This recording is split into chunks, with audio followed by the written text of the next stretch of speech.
Hello, little chatfish, and welcome to another stream of the Bunchcast. Today we have our little hosts, me, Squealy, or Squealy and I suppose, and today we'll be talking about some Helldivers 2 stuff. Now, unfortunately, today's topic is going to be rather interesting because they're just doing dumb things as usual. Arrowhead and their balance is always questionable at best, and their incessant desire to take what's reliable and make it unreliable, or to quote them, we nerfed a blank gun because it was reliable. And that I have problems with on a fundamental principle. It's like you take a gun, a weapon, in a video game, and you make it reliable, right? We can use a more popular game that I know more of you guys have played than Helldivers 2. We can take like Halo, for instance, the assault rifle. The assault rifle from Halo 1 is not a very good gun. They try to improve this by changing it into sort of a battle rifle later on, and then they bring it back and slightly improve it. And eventually they make it better in the future games. But all the while, they're slowly improving a weapon, right? The weapon is getting better. Helldivers 2 is in this weird precarious situation where they took a step in a patch previous to the one that came out before the flamethrower one, where they just buffed everything, and everybody liked that. Everybody liked that. You improve the weapons, you improve the equipment, you improve the call-ins. A general good change, because making our equipment weaker and weaker and weaker is not fun. It doesn't feel like we're, Helldivers, like heroes of Super Earth. It feels like we are kind of garbage, like we are not very good. And the thing is, when it comes to Helldivers 2 as a game, it's a good game, period. But it's mired by bad developer decisions. And this is not a unique Helldivers 2 situation. Recently, another game, an indie game by the name of Ultimate Admiral Dreadnoughts, released a multiplayer expansion. And that went about as well as the Helldivers 2 patch as well. It was released, people played it, and they were very upset about it because it didn't really add what people wanted. People were wanting cooperative campaigns, and they wanted it to be baked into the game because they'd supported them.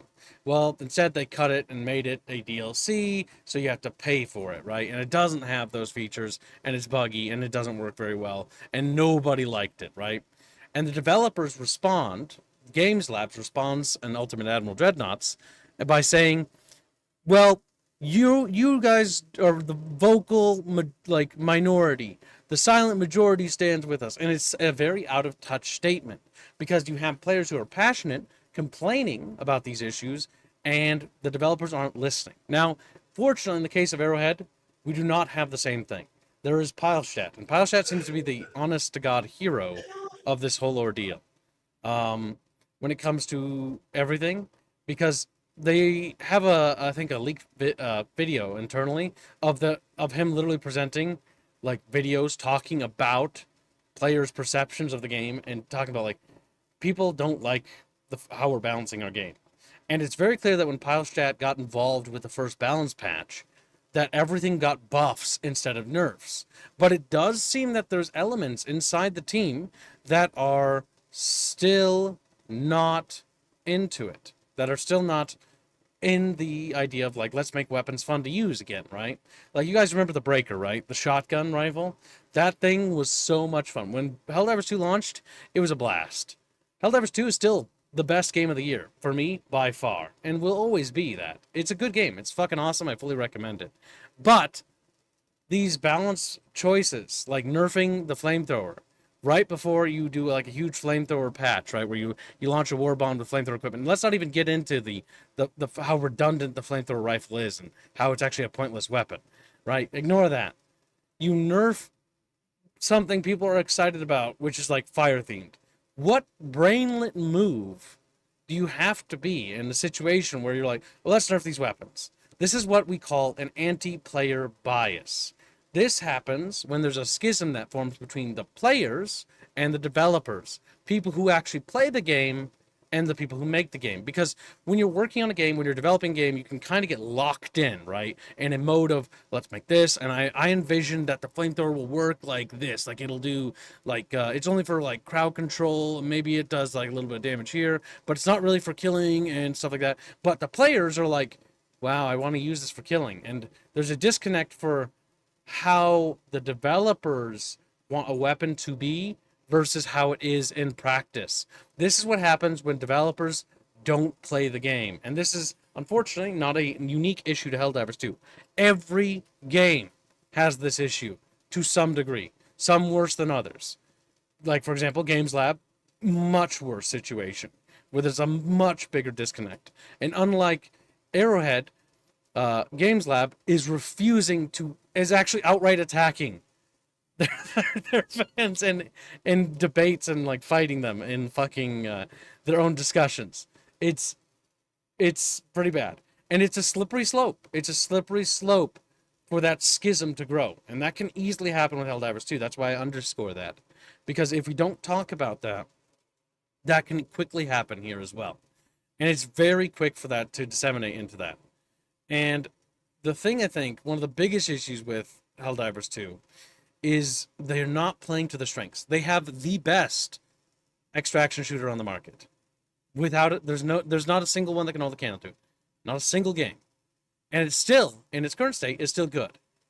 And for the most part, the patch that came out adds some pretty decent things. Mostly buffs. But again, dumb decisions. Like nerfing the flamethrower. Unnecessary. Nerfing the incendiary shotgun breaker. I forget the name of it. Completely unnecessary. The reasons for doing so, because it's reliable, is a really, really bad reason. If a weapon is reliable, then that is what a weapon should be, or a mechanic should be, right? Whether it's a vehicle, whether it's a unit in a game, it's your bread and butter. It's a solid weapon. It's a solid piece of gear. It's solid. It's good. Just because it's reliable doesn't mean that every other weapon needs to be nerfed, or that weapon needs to be nerfed to be equally crap like the other weapons. Perhaps what that instead means is that all the other weapons that aren't fun to use and that people don't use, instead of looking at it like nobody wants to use that weapon because the other weapon's better, look at it this way. Nobody wants to use that weapon because maybe that weapon just sucks. Maybe it's not fun to use. Like, there are some weapons in Helldivers 2 that I'm not interested in playing with because I don't think they're fun. And it might boil down to, there's a couple of factors, right? It could be maybe the weapon is mechanically not interesting to me, and that's subjective. Or maybe it's a more deeper issue. Maybe it's just an inferior shotgun, right? It just sucks. Like, for example, an example of a good weapon in that war bond that just dropped was the Cookout. Or what's it called? Is it called Cookout or something? It's the Cookout. Yeah, the Cookout.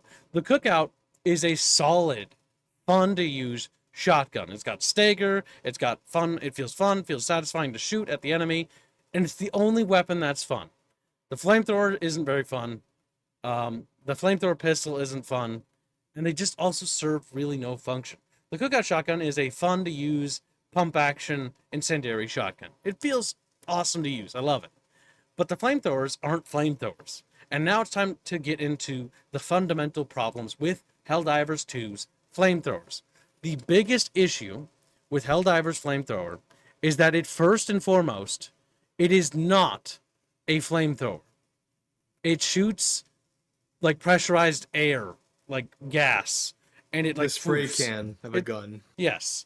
And if you look at flamethrowers historically, flamethrowers have always been liquid based. They shoot a liquid at an enemy, and you only have to lean back and arc the weapon like you've seen World War II footage. And the lance of fire goes quite far, mind you, quite far. In Helldivers 2, the flamethrower, the call-in, goes too short. I would double its length. Its lance is way too short to be effective against anything, for the most part, because by the time it's in your range and you set it in a light, it doesn't do enough damage to usually kill the target before it reaches you. Which means that you often get killed because you have to get too close to the enemy. And it doesn't have stagger, so it doesn't stagger the enemy. It doesn't do enough damage, so it doesn't kill them before they get to you. And so often, you end up being overrun before you can bring down a target. It doesn't slow the enemy. It doesn't kill the enemy. And so, ultimately, it's just an inferior weapon. Now you introduce the Flamethrower Warbond, which adds a Flamethrower Rifle, right? So you're thinking, okay, maybe this will be mechanically different than the other flamethrower. Perhaps it will shoot a large ball of liquid flame that explodes on contact with the enemy to cause some sort of stagger and have a unique effect. No, it is a crappier version of the actual flamethrower. And so you take a weapon that already wasn't that good to begin with, but is kind of novel to use, and you make it worse and have worse range, worse damage output. It's not at all acceptable. Like, it does 250 damage, if I remember right, and it does the flamethrower dot, which is not enough to kill your regular bug that's charging you. I want to point that out. So it will make contact with mites. you. It'll kill mites. It won't kill warriors. It will not kill warriors. Warriors will close the distance with you and make contact before dying and strike you once. So you are not going to be putting down a lot of targets with this weapon. Now, that's if you stand and fight. Now, if you're moving back and retreating while shooting the enemy, yeah, you can kill the warriors, right? But here's the issue. It has a weaker flame lance. It's also not a flamethrower in the same way that the flamethrower isn't. It's a pressurized gas squirt gun at best.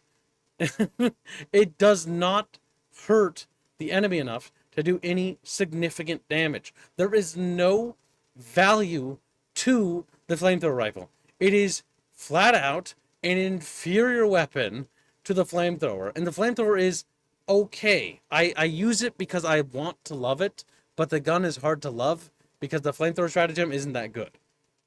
And you take that and let's take it into a different situation, right? Let's take it and let's fight it against automatons. The flamethrower is borderline useless against the automatons because not only is the fire lance far too short to make contact with the enemy, but the enemy all has ranged weapons. So you can't really arc the fire over objects like you could historically. You literally are just screwed, right? And the flamethrower rifle is just not a useful weapon. The cookout is the only weapon that's useful, and even then its fire dot isn't that good either. This is We honestly... already have a fire shotgun, by the way, in the breaker spray and pray. I think the cookout is actually better than the breaker spray and pray. Well, that's because the breaker spray and pray is ass. It was ass weapon to begin with. Yeah. Killjoy People gives... still use it and it's setting a fire. Yeah, pretty much. That does happen quite a bit, yes. Now, there are positive things to talk about. It's not just negative. There's good shit, too. The addition of flamethrower armor sets, very good. I would actually say that they aren't good enough in terms of flame protection. I would actually be okay if the flamethrower armor was 90% or 95% reduction of fire damage, because you still die pretty quick. 75, I'll be honest, is more than enough. You know, not really. I've survived a lot more fucking fire attacks than I usually do because of that armor set. You do, but here's what I mean. Friendly flamethrower damage, I think, should be at 90%. So that it hurts, but it doesn't do nearly as much. So that way you can actually flame the area and fight in the area and be okay. You're still taking 10% damage, right? Hear me out. But the enemy, if you've ever seen the Hulk flamethrower on the flamethrower armor, it fucking goes right through it still, basically. Oh yeah, a Hulk with a Hulk Scorcher will just fucking... They don't give a flying fuck about the limitations of your flamethrower. They will just fucking one-shot you if they get a good proc in. Because, unironically, a flamethrower is also a crit weapon. I want to talk about a certain something after you finish your rant. And thank you for the gifted memberships, Killjoy, as well as Chow Chow. Harlot. And Harlot. Chow Chow. Appreciate it. Very generous. Thank you for supporting these streams. Continue to do so we can do more, chat. But yeah, so when it comes to the fire stuff and the flamethrowers, they honestly, in my opinion, I think they need to be reworked as a whole. They need to use them as if they're liquid weapons, because real life flamethrowers shoot fire like an arc. It's basically a squirt gun is what it is, right? It's shooting liquids out of the flamethrower gun. It's what it is. It shouldn't just be air. It should literally hose things and stuff like that. And so I think flamethrowers need to be reworked. I don't think they should be as floofy, but I think it should be a liquid that just covers everything and sticks to it, right? So you're literally washing the enemy in flame. I really, really want to see the flamethrower reworked, and improved. Because there are very, very few video games that do flamethrowers right. And sadly, it hurts me to say this, but Helldivers 2 is one of them. It's one of the mini games that does flamethrowers dirty. Flamethrowers just never get the love they deserve. It's one of the saddest and most tragic things I've ever seen in terms of like weapons and action games. Period. And it breaks my heart. It breaks my heart. But it is what it is, right? Now go ahead and say your piece, Wheelie. What did you have to say? Well, I want to talk about Helldivers as a whole because I don't feel like the game's actually changed whatsoever with every update we've gotten so far. Well, the updates, yeah, because we can talk about that. We've gotten new enemies, new guns, Yep. new stratagems. We've gotten good That's stuff. cute. That's but really nice. However, the game plays exactly the same as it had done from the very beginning. We're still doing the same missions with no improvements to the actual mission quality overall. We are still running into the issue where we don't have anything to upgrade after we've gotten past like level 20. Oh god, yeah. Okay, so the progress of development, like no weapon customization, and we know that's an intended feature. It was in the first game, right? No bayonets to be added to our assault rifles, so we do more increased melee damage. Like, there's no new upgrades for that stuff. That's still not in, and it's like here's the reality, right? Here's the reality that we all need to accept. Well, we've already accepted this. We've talked about this before. But the reality that the developers also need to accept is that, and this is definitely PlayStation's fault, I will say, this game is not done. This game is an early access game. It's not finished. It's not done. It's not ready. This is an early access game. And it is definitely PlayStation's fault because this game did not get proper funding. That much is without a doubt certainty. But the one thing they need to prioritize is exactly what Squealy just talked about. We need each mission. The missions are fun. I love this game to death. I have 404 hours in this goddamn game. But we need more to each mission, right? More modules and parts of the sets to make them more unique. Bigger differences between the zones, right? From the different planets. Like, the jungle was a step in the right direction, but what about verticality? What about missions with verticality, right? What about, like, There is none. There's no verticality, save for some maps when you get on the hills, but I've been it's looking not very at frequent. those big fucking pillars in the desert map, right? And how cool it would be to take up a vantage point up there, but you can't. There's no climbing. You're not allowed. Yeah, like, you know what they should add is grappling hooks. So you can grapple up and then climb Or up you a just thing. leave a rope behind so you can get down afterwards. Yeah, or things like that, like features like that, more abilities to do it. That's honestly what they definitely need. And the other thing is when it comes to like these levels and whatnot, is they just need different mission types, more than what we have, right? I want to see missions where we fight on the front line. I want to see maps where we're fighting in urban environments. I want to see missions where we not only help the front line of Super Earth as their like infantry and tanks are like advancing. I want to see missions where we see the automatons and the bugs fighting each other along with Super Earth forces in a three-way fucking war, right? I want to see like more planets. I want to see Super Earth cities. I want to see automaton cities. I want to see bug hive worlds and stuff that we attack. I want to see bosses and stuff like that. I want to see like mini bosses that appear on the map that are named like this is, fucking Vlad, the fucking robot communist. Like, he's a super robot and he's got fucking turrets on his shoulder and he can blow off his turrets on his shoulder and he's got like laser arms and he overheats and then he has a vulnerability spot, like mechanics and stuff like that. I want to see more stuff of that nature. That's what I desperately want to see. But Oh, they did not nerf the controls melee repair. They just prevented you from landing on those specific points. yeah, they did that because it was exploitable. The problem is that What they need to do is they need to make it so that the automatons climb, right? Like literally add grappling as a mechanic. Like make Well, it so. no, they Hold don't on. need to climb. They have jetpacks already. No, no, no. Some of them would. Some of them don't have that. So they need to climb in order to get to you, right? So that way we can actually use these verticality things. Easy fix. Make it so that the regular automatons shoot up little grappling hooks, and you can like cut them, and then they fall to their death, and stuff like that. That'd be cool. Make it so that the bugs literally start scaling up the cliff faces, like crawling up, and some of them like occasionally fall and stuff like that.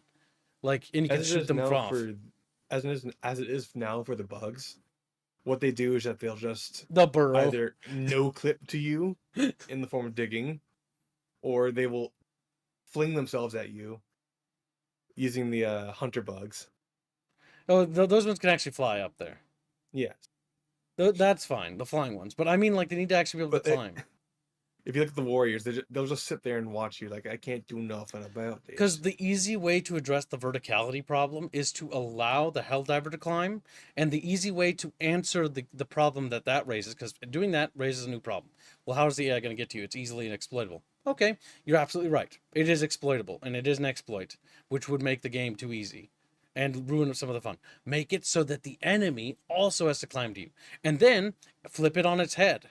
Now, make it so that the enemy has like unique sniper bot squads, and they'll try to climb to high points to shoot at you. Make it so that the artillery bugs will also try to climb to higher points. Script them to do that, so that they can lob artillery more effectively at you. And so now make elevation part of the battlefield and a reason to hold it. Like, okay, Squilly and fucking Baffius, I need you to take that hill over there and provide overwatch while we take out this base. While, Genghis and I move up, into the base. And then they provide overwatch. Now that position actually does something. Because with that mountain cliff, like overlooking the base, now they can clearly see and mark targets for us as we move in there. It adds a whole other layer of tacticality and ability. That way, Reggie and Baffius can call it like, oh, look out, you got a dropship coming on you and stuff like that. Just to cut in with Yano's donation. He says for 25 PLNs, send devs side-by-side videos of flamethrowers and spray cans with a lighter. He, Wait, where is that? no, he donated earlier. We just went past it though. Okay, no, 'cause we go were ahead and still read it. I rambling. didn't quite hear it. I read it already. Yeah, but I didn't quite hear it, is what he said. Send devs side-by-side videos of flamethrowers and spray cans with a lighter. Yeah, that'd be dumb. That's a stupid question. Stupid. You're dumb. You're dumb. Just show them videos of World War II footage of flamethrowers in action. Literally. That's what flamethrower is. Make that. Make that. It's not short range. Those things go quite far. They're not that short. Like, yes, it's not going to go like from one of the map to the other, but it certainly isn't going to just go like, 12 yards away. Come on. It goes a little further than that. Raptor is spurging out in chat, by the way. Don't pay any mind to individuals, I know. Riggy. Focus on the stream. Focus on the topic. All right. Only chat gets communicated with at this point is if they don't know. Not until after. Never make me have to point that out again. Now, Okay. back to subject. So, when it comes to balance and all of that, the biggest problem is that, again, they absolutely need to stop thinking about weapons that are reliable as bad. Because them saying that in the patch notes is a bad message. That's incredibly bad. They need to focus on actually fixing things.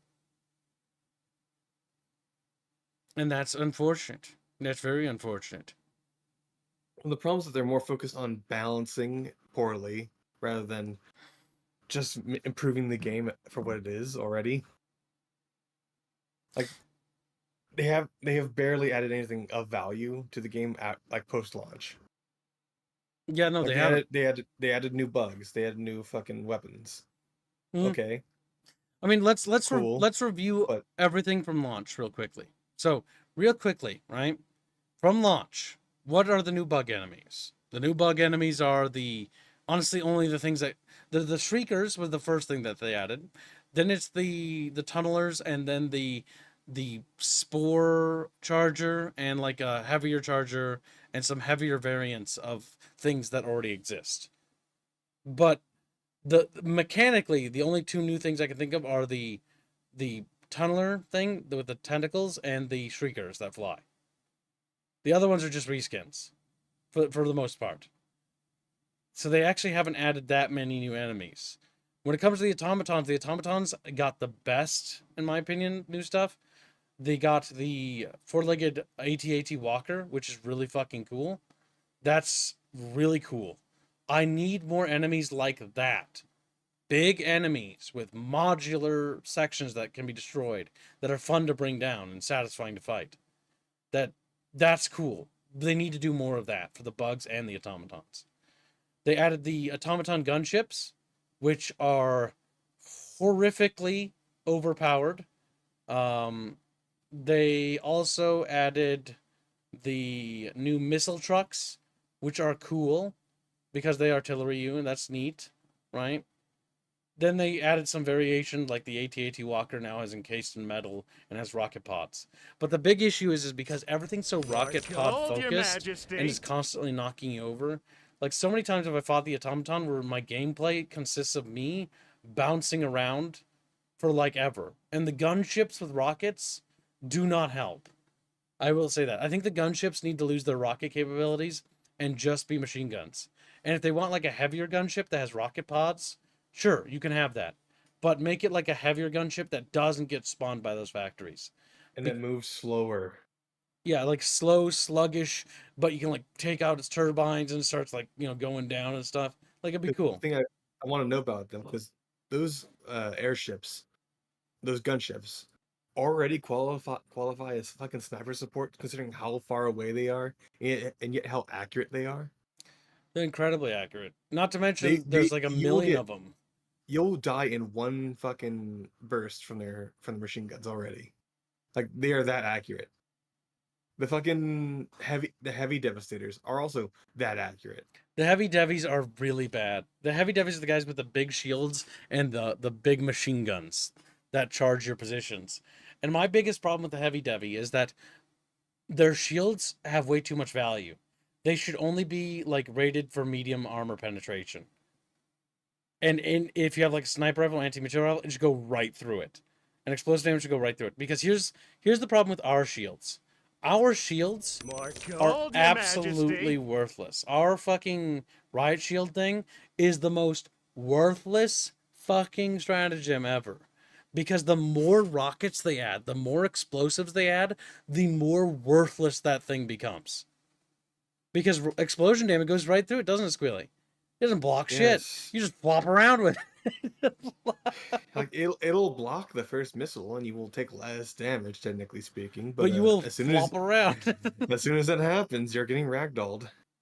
Like, if it should stop the explosion from ragdolling you. And I know that sounds a little bit like, why would that stop that explosive force? Here's why. Everything is ragdolling you to the point where my experience of fighting the automatons is starting to become watching my character flop around the screen for like 15 minutes before I see the death screen. And that's on anything like on difficulty level 8 and above. Now, that's why I just don't want to do difficulty 8 anymore. Because the increase of those chicken walkers with fucking missiles mounted on their hulls has made it just intolerable for me. There's just too much missiles.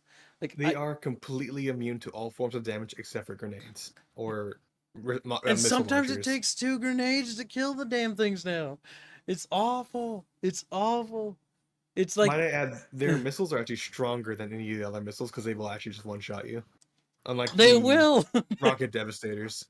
Yeah, the missiles from these chicken walkers are the same missiles model of the actual missile tank. And they will smack it, gone, just chunks of little dude everywhere. But yeah, I'm tired of playing against the automatons and just seeing, because I only play difficulty 6 for automatons now, because at least they're not nothing but missiles then, and they're kind of fun to fight against still. But my problem with the modern, like, higher difficulties now is that it's just floppy the video game. Flop, flop, flop, flop, flop, flop, flop, flop. Like, I'm tired of flopping. Like, I don't mind doing difficulty 7 or 8 on bugs with a high skilled team, I don't mind that. But like, I do not want to play against automatons above 6 anymore. I didn't I mind mean, listen, automatons before then, but now with the gunships, now with the rocket pod chicken walkers, now with the rocket artillery. Don't get me wrong, I like the rocket artillery tank. I do like it. But they need to make it so that rocket devastators can't knock you around anymore. Like, make it so those rockets are just explosive and they hit you and they hurt. Like, fuck it. I'm tired of flopping around. I am tired of ragdolling. I don't like ragdoll mechanics. And heavy armor speaking, is worthless. Heavy armor yes, is worthless. We need to address it. this. It's worthless. I whenever I go into a mission with heavy armor, it's like this looks really fucking cool. Yeah, it I'm gonna does. die in 3 shots. It's like the difference between heavy armor and medium armor is that heavy armor you run slow, and if you get shot by something weak like a regular shot in the leg, you're fine. And this brings in another question. I was originally against the idea of removing criticals because we also apply criticals to enemies, but the more I play this game, the more I think criticals should go away. Criticals are when you get hit like a crit shot on you, where it hits you in a part where your armor doesn't protect you that much. Now that's kind of neat because like okay, your armor actually does stuff, right? But here's the problem. Your armor already is shit. So it doesn't do shit to begin with. And now you've added a critical thing so that it just negates your armor altogether. Your already shit armor is now shittier and worthless. And Just to that's a point big out, problem. the basic fucking might can 3-shot you without crits. They can 2-shot you with them. Cause fuck you.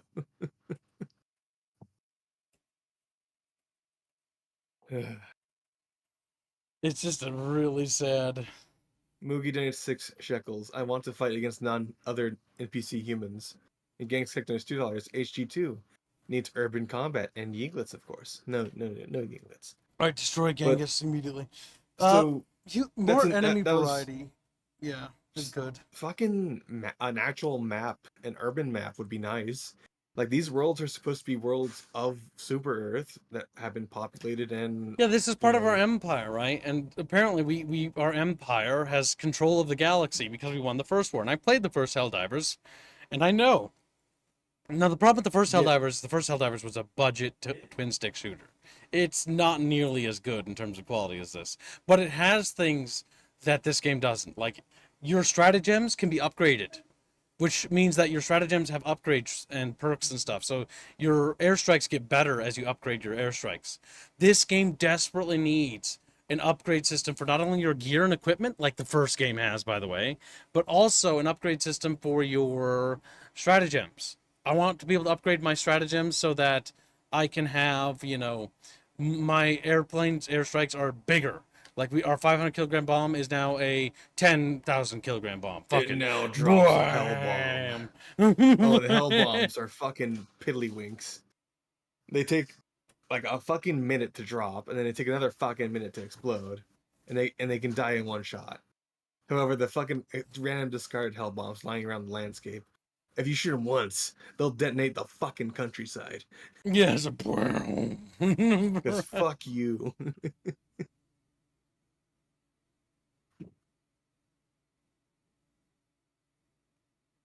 Like they have again like nothing has changed about the game. Nothing isn't.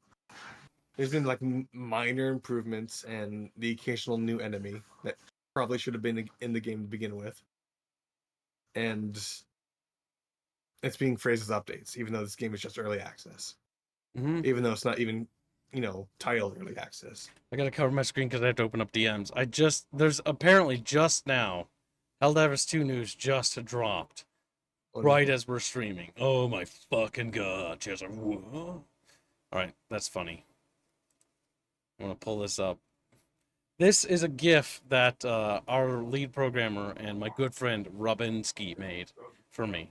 This is of the literal Discord for mission tactics. Let the meta experts chime in. How do you think Helldivers 2 should be played? The developers are literally right now responding by being like, okay, fine, we're gonna listen to feedback, and you can already see that it's just fucking exploding with people. I can't cry. I like how one's just like, bro, fuck off. But the big thing is like, it's an excellent question. when it comes to meta experts, fuck meta, right? The more important question, how do you think Helldivers 2 should be played? And I think the developers have lost touch with what makes Helldivers unique. What made Helldivers 1 unique, right? You could play it however you wanted. You could bring in whatever stratagems you wanted. You wanted only vehicles? All right, dude. Only vehicles. You're bringing tanks, APCs, mechs, whatever you want. You make your build custom to you. That's what we need back. Bring back the freedom of choice. Let me bring in multiple of the same stratagem because I fucking can. Because honestly, that would be nice. Let us have freedom again. Let me bring in both mechs. I want to bring in the both Patriot suits. I want the one with the missiles and machine gun. I want the one with the autocannons. Hell, if when you add your flamethrower mech, I want that one too. I want to bring only mechs. I'm just a fucking vehicle player. And my Helldiver is built for vehicles. I'm going to only bring APCs to carry my friends around and a mech. And maybe I'll bring something else. I don't know. But I'm just going to drive vehicles, and that's just what I want to do. You know, that's what I want to do. Let me do that. Let me do that. Let me build how I want to build.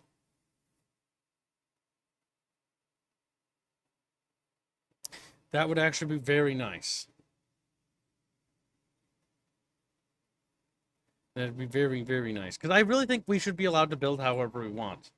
Like, Squilly, don't you think the stratagem should loosen up a bit? Squilly's just fucking dead. I just think the fucking half the cooldowns on all of the stratagems are fucking forever. And oh my god, okay, they so take the entire mission to get through. yeah, no, they take the entire mission to get through. Reduce cooldowns. Cooldowns are not fun. I don't like waiting. And here's another thing, right? Play I want Helldivers to point 1. out, by the way, before you continue. No, hold on. They want hold us on. to rely on our stratagems. Yeah, no, shut the fuck up. I know you're going to bring that up. Before we get into that. So, Helldivers 1, you have unlimited time and you have unlimited stratagems. Give that back. Fuck the 45-minute mission timer. Fuck all of that shit. It's actually constricting how we play the game.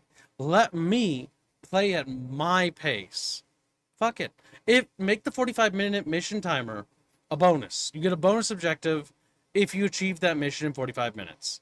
Screw these restraints. Loosen up the game. Let us have freedom to choose how we want to play. If you give me more time to play the game, maybe I want to do difficulty 10 and play it like Metal Gear Solid and just fucking crawl on the ground for the entire fucking mission. Let me do it. Let me do it. I'll do every objective on the goddamn map, crawling around like a little monkey. Nothing gonna stop me.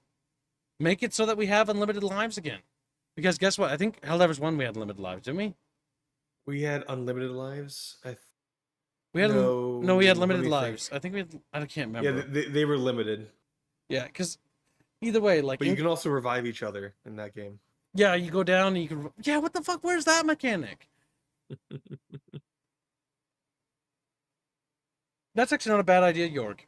After 45 minutes, like an alert goes out because they now like you've been fucking blowing up their stuff, right? Because the whole point of Helldivers is that we are special ops of Super Earth.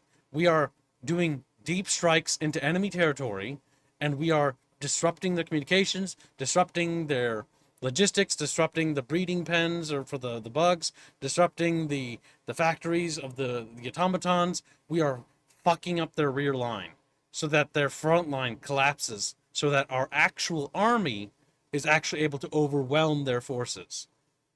Let me also do missions on our side of the fucking line. Let's do counter ops. Make like special forces on the other side the bugs have or the robots have that get deployed and attack our back lines.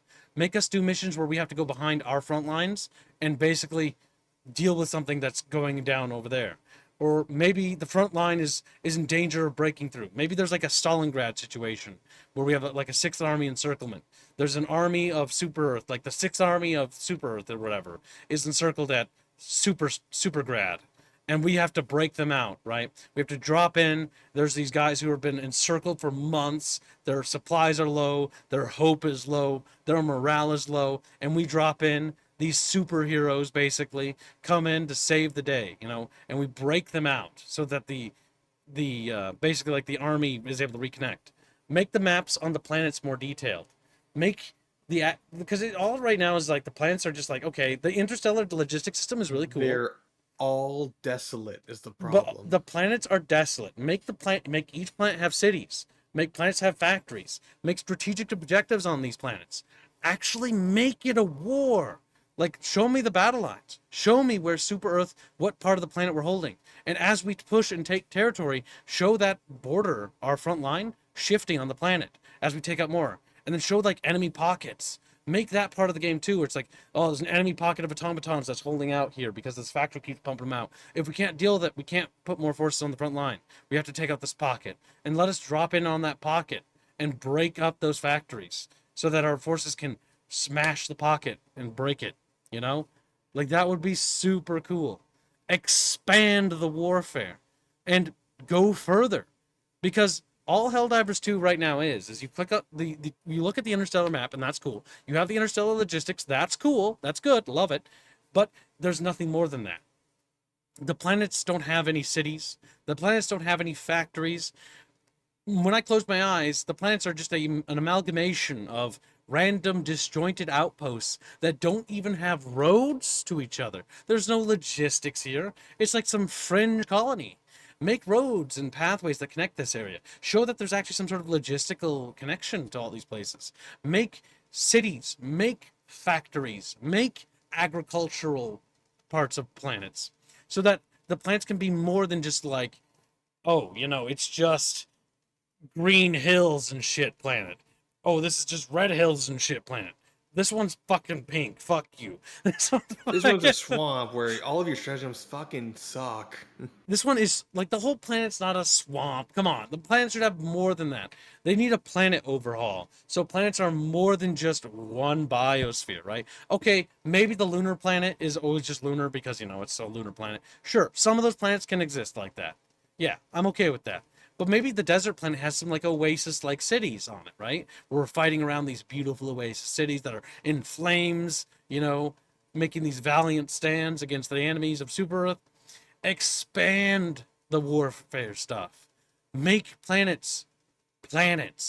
Make planets feel big. I want to see that we're fighting over cities on these planets. I want to see we're fighting over towns and villages. I want to see fighting in the farm field, fighting in the streets, fighting on the beaches, fighting in the goddamn everywhere you can think of. Fuck, I don't sewers. No, I'm kidding. That's a joke. No sewer levels. Yeah, sewer levels. Oh, now I want them. Because the enemy should interact with these cities uniquely, right? So our enemies should have cities. When we fight the automatons, when we push into their side of the super space, we should be fighting in factory zones where there's factories and manufacturing going. We should be fighting in their scrap yards where they get a lot of their metal from. Maybe there's like a mining facility, a strip mining area, because I imagine the machines are probably strip mining a lot of these planets for resources and materials that they need to construct their war machines for their war effort. Let us do missions to disrupt those economic parts of their industry and economy. Maybe the bugs have some sort of feeding worlds that they use to harvest for food, or feeding grounds perhaps. Let us go to those areas and disrupt their food production. Let us go to their nests and disrupt their actual, their breeding, like killing their queens or whatever. Let us do these things. Let us kill their heads of state, Let's actually fight bosses and stuff like that. Show us more. Develop your goddamn game. Yeah, the problem is like, let's say they do all these things, those things, like these new missions and new entire biomes. The way they're doing things now, I guarantee those would be They have to overhaul limited everything. time. Well, yeah, but also those would be limited event things that just like a current campaign, and then they would be gone, like the terminated. No, control that's towers. why I'm talking about, like, they need to overhaul planets, because the fundamental problem why this remains a thing, like the orbital cannon missions where you have to blow up their orbital cannons that they're using to shoot at down their ships. The problem with that mission is that it doesn't really feel like we're actually doing anything. We're just blowing up these buildings that don't really feel like they do anything. That's the problem. They don't feel like there's any mechanical value to what they do. Like, what should happen is that occasionally, because we don't, like, okay, so imagine the planet, right? It's a little ball, and there's different objectives on it. Every automaton's planet should have built up orbital defense cannons. That should be something that we just have to deal with. And by taking those out, there's different stages to dealing with the planet. So if the automatons have fortified this planet, it's got orbital cannons and they're able to shoot out of their ships, and that causes us to have, disruptions in stratagem time or whatever, or something, right, mechanically. Then by taking out that, we now have supreme dominance over the aerospace above the planet. And because we have supreme dominance, our ships are now freely able to fly over their territory and drop us down, because that's the whole point of our super destroyers. It's dropping us on top of enemy targets above their thing, because we have aerospace dominance. Show us fleet battles, actually, too, by the way. They may not want to add them as mechanics, but I think they should, unless they want down as a side thing down the road. But show us, like, orbital battles. Show us the automaton fleets fighting our ships in orbit.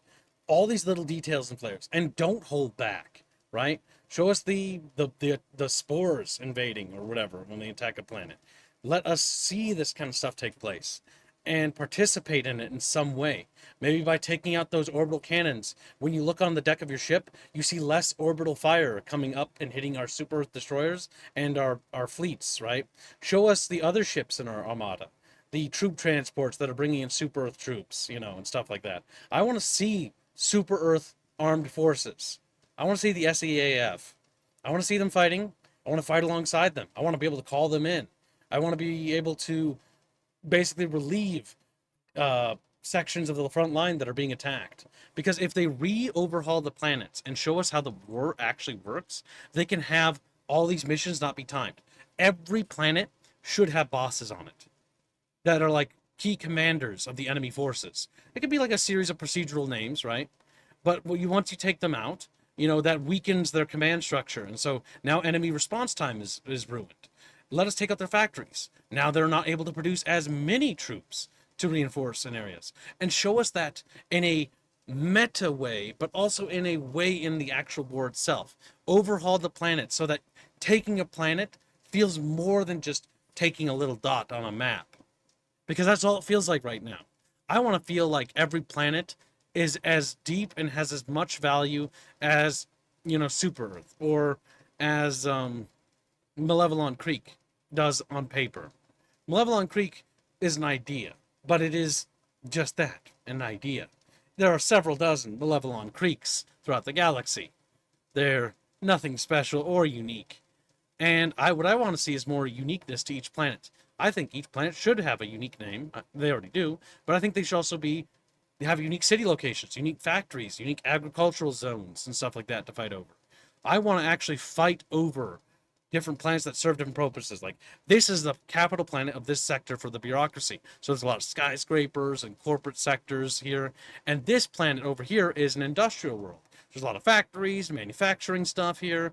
And this planet over here is actually just has more like agrarian. So it's more fields, not as many cities on it. There's some cities here and there, but it's mostly farm fields and smaller towns, right? And then they got to fight over and securing things like spaceports on the planet. Like, by securing the spaceports, Super Earth armed forces on the ground are now able to receive better supplies and more reinforcements to the front lines for the regular military forces, So we secured the starport. Now they can use the logistics of the starport to bring down more dudes to the surface to help start liberating the planet. And when we're encircled, we can do whole other things where it's like the Super Earth Destroyer can sneak by the enemy lines because it has some sort of advanced stealth system or whatever, right? And so we're able to jump over there and help them. But we're jumping over into a sector of space that's cut off from the enemy and is not being resupplied. And currently, right now, if you were to place Helldivers 2 right now, you'll notice that we've cut off the enemies and created a pocket. And they did reduce the spawns of units and stuff, so that it actually affects the amount of dudes there. So by making pockets, it does actually serve to make it easier to take those planets. And they aren't as aggressive. That is cool. But show more of that in a gameplay sense and in a visual and storytelling way as well. And that's why I think planets desperately need to be overhauled.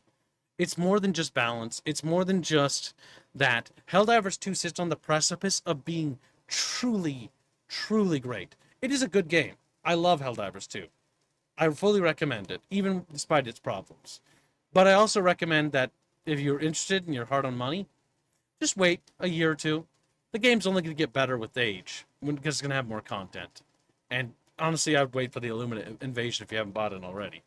But the big thing is making planets more and going deeper, right? Making it so that we have to upgrade our stratagems, right? Our stratagems have no upgrades.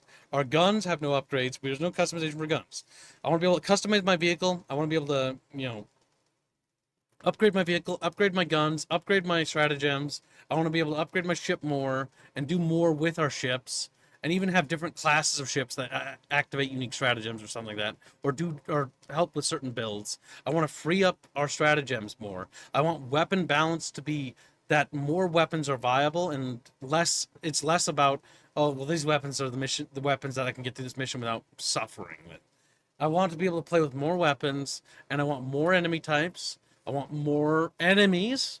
I want to see the Illuminate. I wouldn't mind seeing like insurrectionists that we have to fight, like traitors and stuff like that. I want to see an overhaul on the warfare system as a whole. Planets having front lines.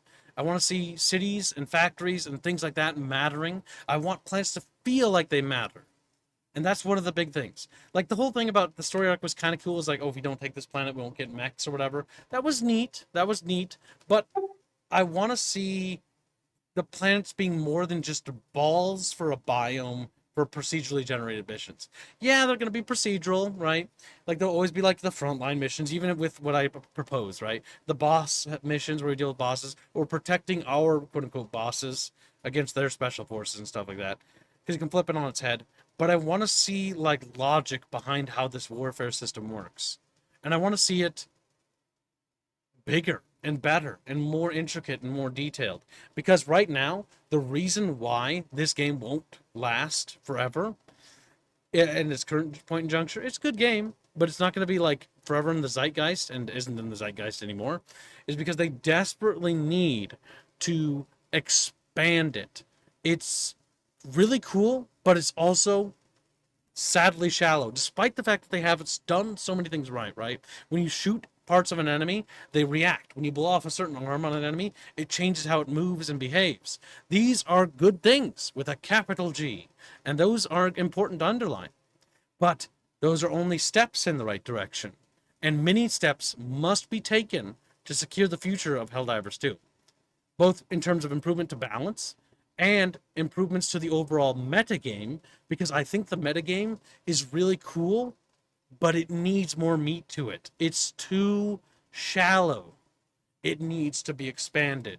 We need to see factories. We need to see cities. We need to see logistics. And we need to see that reflected on the actual maps. So when we're actually fighting in towns. We're actually fighting in a place that looks built up. There are roads connecting these things together, right? When we do the mission to get the nuclear bomb or to extract people, it's like a outcropping of buildings that aren't connected to that village or series of little outposts, like 2 feet away, with an artillery cannon 2 feet to the right of it, and neither of these things are connected by roads, and that's bad. That's not good level design, because the levels don't tell stories about this planet. They are random. They are sort of semi-procedural. They use set pieces and they sort of craft them together. But if you're going to go that level and you're going to do the set piece thing, then go the next step. Connect them together with a little road, a little pathway, a little walking path. It doesn't even have to be that much. I see smashed cars on the road occasionally in the countryside with like burned bodies in it. I see crashed ships and gunships and whatnot from Super Earth forces. Show me Super Earth forces fighting as we walk across maps. Some of these maps, maybe if we're near the front line, we can see some regular Super Earth forces that got left behind because the front line got pushed and they're holding out. Let me go and help them. Let me be the superhero of this setting, because the whole purpose of Helldivers 2 is that you are super, you are special. Yes, our casualties are fucking massive, but we do what no one else is able to do because we are the best. It's brutal, it's awful, but that's war. But the cool thing about what makes games like this cool, and like games like Halo, is that you are the hero. And you are a good guy. You are saving people. Like, fuck, to give you a point, what happened when the devs introduced the decision to save people or not? When it came to the children, the fake children. The choice between the children's hospital or the landmines. Yeah, landmines, like an actual game mechanic, or virtually nothing. Because there was no children. They didn't exist. Like, I'm not going to make a mistake, but when I played it, and when you guys played it with me, I remember we're all like, fuck the mines, let's save the kids. Because when I'm playing a game, I immerse myself in the world to the best of my ability to get more invested. Why would we go and secure that world to get some crappy mines when there is, our citizens' lives in peril, our people? Yeah, they are, sick children, but we don't leave anyone behind. We don't leave our people behind. Not for those filthy automatons, not for the bugs to eat. We stick together, and that's what made it super cool. That the community got together and saved the kids over the stupid mines that didn't matter. Because the kids, while they weren't real, meant more to everyone than the mines ever could in actuality. Even a mechanic. Even the Chatfish know this. They're all fucking pumped. Maybe you have the ability to go to the next mission immediately once a mission is complete, but your stratagems and reinforcements aren't refreshed. Doing this can... They could do what we call longer dive missions. I mean, there's a couple things they really should do. Like I said about the frontline systems, they should be adding things like raids. Like missions that require multiple Helldiver squads to deal with. I think they should also expand the player cap. Because I think the player cap can definitely be expanded. At least by like 1 or 2 more players. For like Helldiver squads. And I think there should be massive raid missions against like massive enemy compounds with like massive turrets shooting in the air at our ships and like, searchlights searching the skies and all that stuff. And I can see it now as we're dropping in like a raid of elite Helldivers, like a whole fucking squadron or fleet of ships that has jumped in just to fuck up this one particular fortress because it's been too much of a disaster for our forces to take. That's the kind of stuff I want to see. That's the kind of stuff I would want to see in play. And then we jump in with some random other squadron of Helldiver ships. They need to hurry up and finish like the clan hubs so that we can all coalesce on a giant space station and like, before we do like big raids and stuff. Because they did tease that the clan system is going to have our own space station stuff, which is really cool. So our fleet for our community will have its own space station, and then our fellow comrades in arms will have their own space stations and clans. And we'll have this friendly rivalry as we slaughter the enemies of Super, Pretty fucking cool. Decompressed. The landmines were also awful. They're okay, but the problem with landmines is that they really need more customization to it. Like when you deploy it, it should actually let you determine how you want them to be layered, right? So it's like, no, I don't want them like a spinny circle. I want them layered like this, like thin little lines and stuff like that. And then the dispenser should do it based on how you set it up in the customization options. Again, they do need more upgrades. You need a lot more upgrades. We have no upgrades for our weapons. And an upgrade system could help make weapons that are thoroughly weak more bearable, I guess. But they also need to just not nerf things that much. Sometimes, on rare occasions, there was in the past certain weapons that needed to be nerfed. Like, I will agree, the Breaker shotgun rifle needed to be nerfed at launch because it was way too overpowered. It was super fun, and when they nerfed it, it was a solid gun still. And then they left it, and that's where it should stay. It's solid. It will remain solid. It's a reliable, solid weapon. But when they take other shotguns and then they just nerf them because they are reliable, that's bad. If it's reliable is not a bad word. Reliable means it's like, well, maybe I don't feel like trying these weapons. I'm going to choose something safe and reliable for today's ops. It's like, okay, something safe and reliable for your missions today. Now it's like, oh, well, they're all shit, so fuck me. Oh, I hate that thought process. Landmines were always underpowered, barely affected mods. What? Affected mods? Mobs. Mobs. Yeah, the mines need to be reworked. I mean, things need to be upped a lot more. Because mines are quaint. They can control an area. But the biggest problem I think mines have in the current level, like even the anti-personnel mines and the incendiary mines, is that the cooldowns. Like Squilly said, we have 45 minutes to do a mission. Some of our fucking stratagems are like you get to call them in maybe at most 3 or 4 times if you call them in the minute you possibly can. And with limited stratagems like the mech, you can only call it down twice. And even then, like that sucks. Like I hate that. I want to be able to play with these toys more. I hate Let's how take restricted they the are. laser for an example, right? Oh, the orbital laser, yeah, You, it's good. You call it down. It lasts for 30 seconds. Then it goes away.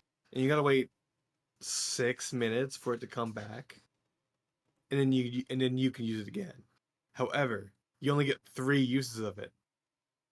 So there are 2 major negatives with it already.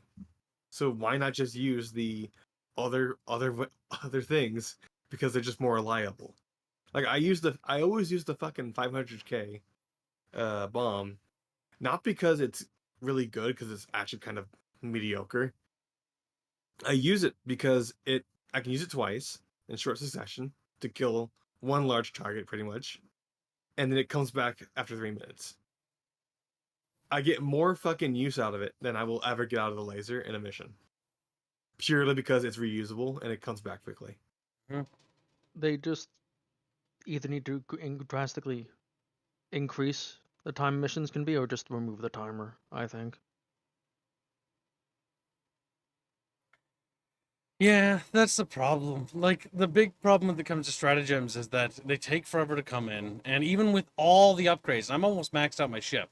And the next upgrade I'm looking forward to getting is the 5% deep reduction to cooldown timers again. But it's like 5% reduction. Ooh, fun. Like, percentages. Not the best way to handle upgrades. Some of them it's like, okay, like 10% bigger explosive radius of orbital cannons. Like, it is what it is for the ship. It's incremental. I get it. That's what the ship is for. It's not the most exciting changes, right? But the big problem I have is that it's like, God, it annoys me because it feels like it's mandatory. And even with that, like, even with all the reductions to some of the cooldown timers and things to come in, it still feels like it takes forever. I can't imagine what it'd be like losing all my progress and going back to what it was like without those upgrades. Like, in terms of how long it takes to call stuff. Or just starting the game now, where they need to rebalance the amount you need to gather to get those upgrades. Oh my god, the sample bloat. Yes. So I appreciate that now samples have value again, and my requisition slips in terms of the like regular monies have value. But my biggest problem is that the only reason why they have value is because the upgrades for tier 5 are so expensive. I have 3 more upgrades to go, and then I'm done with my ship, and I'll be fully tier 5. 3 more to go. But the problem is the amount of samples you need to get is astronomical. I need 200 rares on average for every upgrade. And that takes forever to get. Pinks aren't hardly hard to get. But the rares, oh my god. The orange ones are awful. Well, you spend so much time getting rares that you fucking fully cap out your pinks by the time you get them all. Yes. Yeah. Like, the pinks are not the issue. And the big problem and is greens I'm always maxed out on anyway. Oh god. Even with how much they require you to use. I just feel like the ship upgrades aren't that like they are nice. I want them all because they are improvements to all my stratagems. But I also really want. I think they fixed all the bugged ones, didn't they? All the ship upgrades work now. And some of them were bugged. Never mind then. Yeah, because I'm pretty sure they fixed that. Yes, they were. Like the one where it's like if you get the resupply drop, it'll refill all your weapons. That was bugged for the longest time. It didn't actually fucking work. Love it, but it's one of those things. Yeah, because right now, like in the amount of samples, it's clearly geared around the idea of for people who are playing non-stop. Like someone just coming in, like it's gonna take them so long to try to get that stuff. I've got like 100, or I've got 400 fucking hours in this, right? And I haven't maxed out my ship, right? Not everyone has 400 hours to play this amount of Helldivers 2. I'm a streamer, so I can do it, and it's not as much of a problem for me, but I don't fucking matter in the reality of things. in this case, because I am a oddball, and the vast majority of players do not have this amount of free time to do that in a reasonable amount of time. It's going to take a while to play 400 hours to get this far. And that's a big ask to get that much progress. And it's not a free-to-play game, technically, because it is a, what, $40 video? Yeah, it's $40, which is not a bad price. But it's one of those things that it's very, very important to me that I think the game is easier to make progression with. It's okay if it takes a long time, but some of those ship upgrades just take an astronomical time to get. And my worry is, because a lot of those upgrades are so inflated in terms of cost and expenditure, that for me, they're going to make more content for me first, right? Because they're going to make like tier 6 upgrades, and those are going to be even more expensive, right? And then after all the ship gets all of its upgrades, then what are we going to have to grind samples for, right? There's going to be something else. It might be weapon upgrades. It could be stratagem upgrades, right? It could be space station upgrades for our clan. I don't know how that's going to work. The original purpose of samples is that you just turn them into weapon experience, and then you can upgrade your weapons using that. Yep, in the original game, that's how it worked. Because there was only one sample thing. It was just kind of wish that they would remove the rarities altogether and just made it so that it's just experience. Just samples. Yeah, the original system was definitely nice in one, where it's just get a max amount of samples, you get an upgrade point to upgrade something. Yep, an upgrade point, and it was just a flat upgrade point. The Helldivers 1 was a simpler game. It was a twin-stick arcade shooter style game, and it was meant for, like, you know, much shorter play experiences, and the missions are more condensed and more restricted than this one, than 2. 2 is a flat-up upgrade, in my opinion, but it's also a different genre, basically. I would agree on it being just an upgrade. Because there's just so much more you can do in 2. But the big problem is that there's certain things they really should have copied from 1. Like, for example, you get wounded in 1, and you get to crawl around, and your buddies can get you up, and you draw your sidearm, and you're like shooting like bang, bang, bang, and then your buddies are like getting you up, like, come on, man, get back up, and they heal you, patch you up so you can stand up again. I want wounded states back. Because right now it's just like you die, and it's like bleep, bleep, bleep, bleep. You know, you're just gone, gone, gone, gone. And we die a lot, because, again, the time to kill on the Helldiver is fucking minuscule. It's fucking minuscule. And the first one is kind of short, too, but you have a state in which you're injured, which allows you to be basically pulled back up. And then the other thing they need to bring back is, again, weapon customization. I want to be able to put bayonets on a weapon. I want to be able to change their upgrades, right? And because, remember, we need to talk about this again, and I know you're sick of hearing about it, but it's important, and I have to mention it. This game's not done. PlayStation didn't give them adequate funding. They didn't have the proper amount of development time to finish the game. It's an early access game. The helmets should have what the developers intended, because the developers said that they wanted the helmets to have unique features and options so that your helmets allowed you to have like medical vision, or you could see like the health of your squad and stuff like that, or like, you know, infrareds or stuff like that, different optics modes or stuff like that. The ability to make helmets have unique options to them. And I will actually echo, I'm coming around to Reggie's way of thinking, especially because of how the flaws of armor, light, medium, and heavy. One of the flaws is that heavy armor is just useless, is sadly true. They really should maybe consider making armor transmoggable. And I know the developers are against it because it hurts their autism, and believe you me, it hurts my tisms too, but maybe armor shouldn't have a difference between light, medium, and heavy as much, because if light is just faster and better, and medium is just average, and heavy is just bad, like they have to address the heavy problem. Like, heavy armor must make you immune to ragdolling. It must make you immune to more damage reduction. Like, you should barely take as much damage. Heavy armor should be heavy, and actually it should do something, because right now it doesn't. They should I also think they should just flat up increase the Helldiver's armor. Like, we die in 1 to 2 hits, what feels like, for everything. Even when I'm wearing light armor, it feels like 1 to 2 hits. When we're heavy armor, it's like 1 to 2 hits. Maybe 3. Maybe. And very rarely, I want to point out, especially with the bugs when they close distance, like blip, blip, blip with their little tongues, and then you're dead. Dead. Gone. It's over.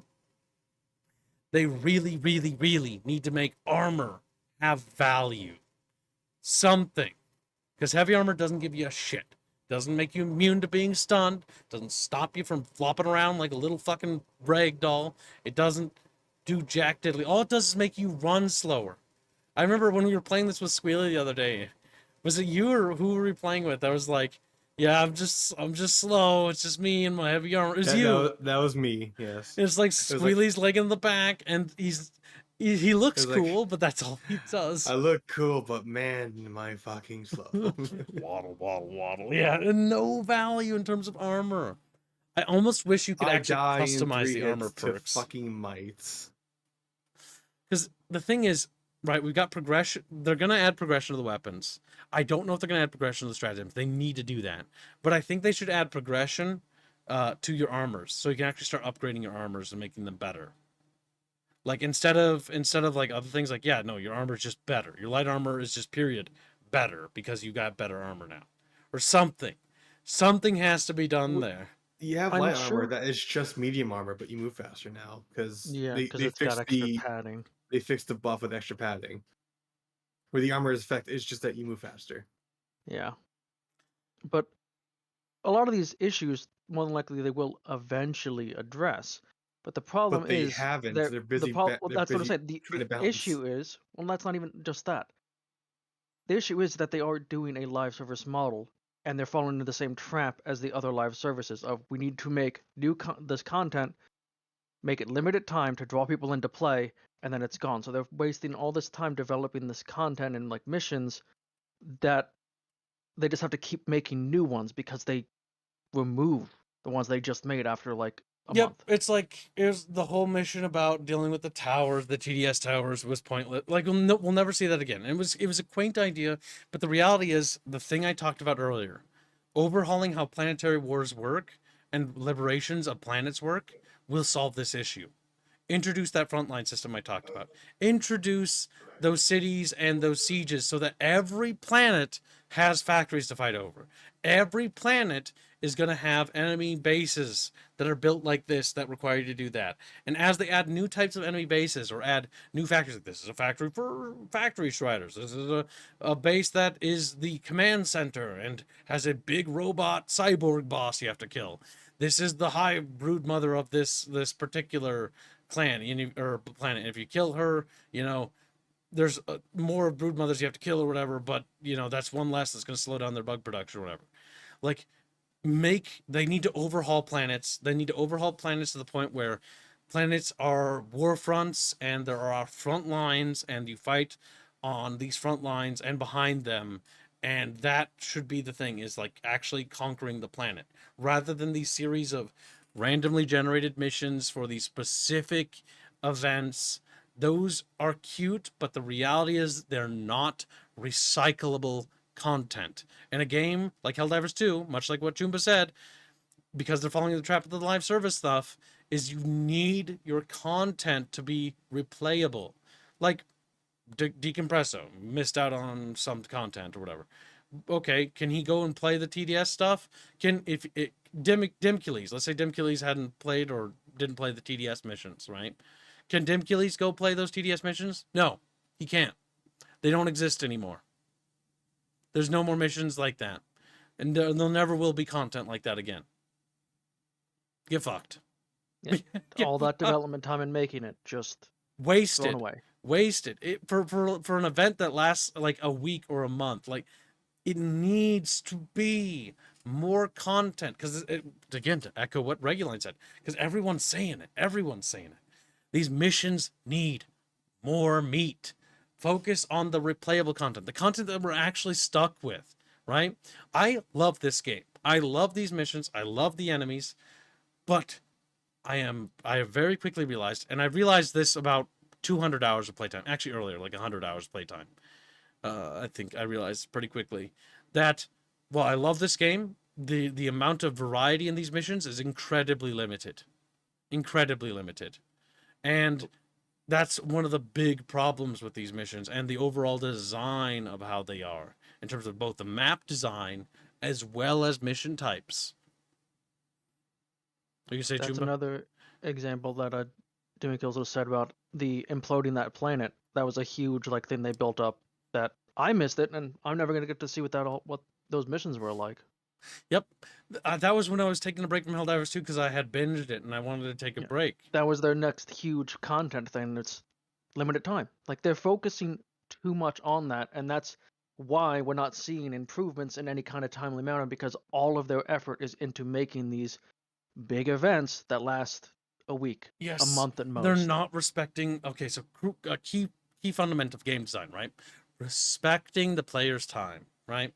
And I get that there's this whole meta progression thing. Like, okay, some of these events happened, but the problem is that we'll never see those missions again to do stuff like that again, because they're, and if we do, it's gonna feel kind of tacky, right? So instead, expand the warfare stuff. Yeah, we're gonna, like, if somebody misses the invasion of the Illuminate when it happens, okay, yeah, you're gonna miss it. It's like when you miss Wrath of the Lich King, you're gonna miss out, right? That's just natural. I think we can all agree on that. But when it comes to the content it added, you can still go play Wrath of the Lich King dungeons in modern WoW. You can go do that. You can still go and quest over there.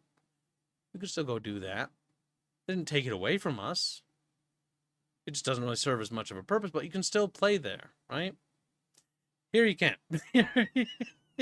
Here, you don't get to. Sorry. Chat's like, wait. And that's my big concern. Like, none of the missions, the TDS missions, the fucking imploding the planet missions, none of, and let's be real, those missions themselves were not that good either. Those TDS missions. They were kind of sucked. They're kind of, they're okay, or they're so. And the issue with making missions like this is they're like, you have to make them. It takes development time and resources to make these, and they don't add anything to the overall game experience, which is why they need to build up the base missions. They need to build up the actual content of the game. The missions we're doing, the planets we're going to. Like, update these planets more. The planets are kind of all the same. It was really cool when they added, like, remember we were doing that lunar planet and there was like, they added like the asteroid storms. That's cool. I like that. But I want to see these, like, I really need to see more to the planets. The warfare stuff is not enough. Is it? I just don't think it is. I think the meta stuff needs to be expanded. Is that what you wanted, Bathios? A little bell ring. He's like, yee. But the warfare mode needs to be expanded. The meta war is cool, but the only thing we see is lines connecting to little balls. That means very little to me. When in actuality, what is Malevelon Creek? It's just another purple planet, but it's over here. There's several of them. Okay, well, where's the factories on Malevelon Creek? The automaton factories that we were fighting on. They're just randomly generated. It's not actually anywhere on the actual map. There's no map. There's no planet. It's a 3D model with a series of randomly generated mission order sets.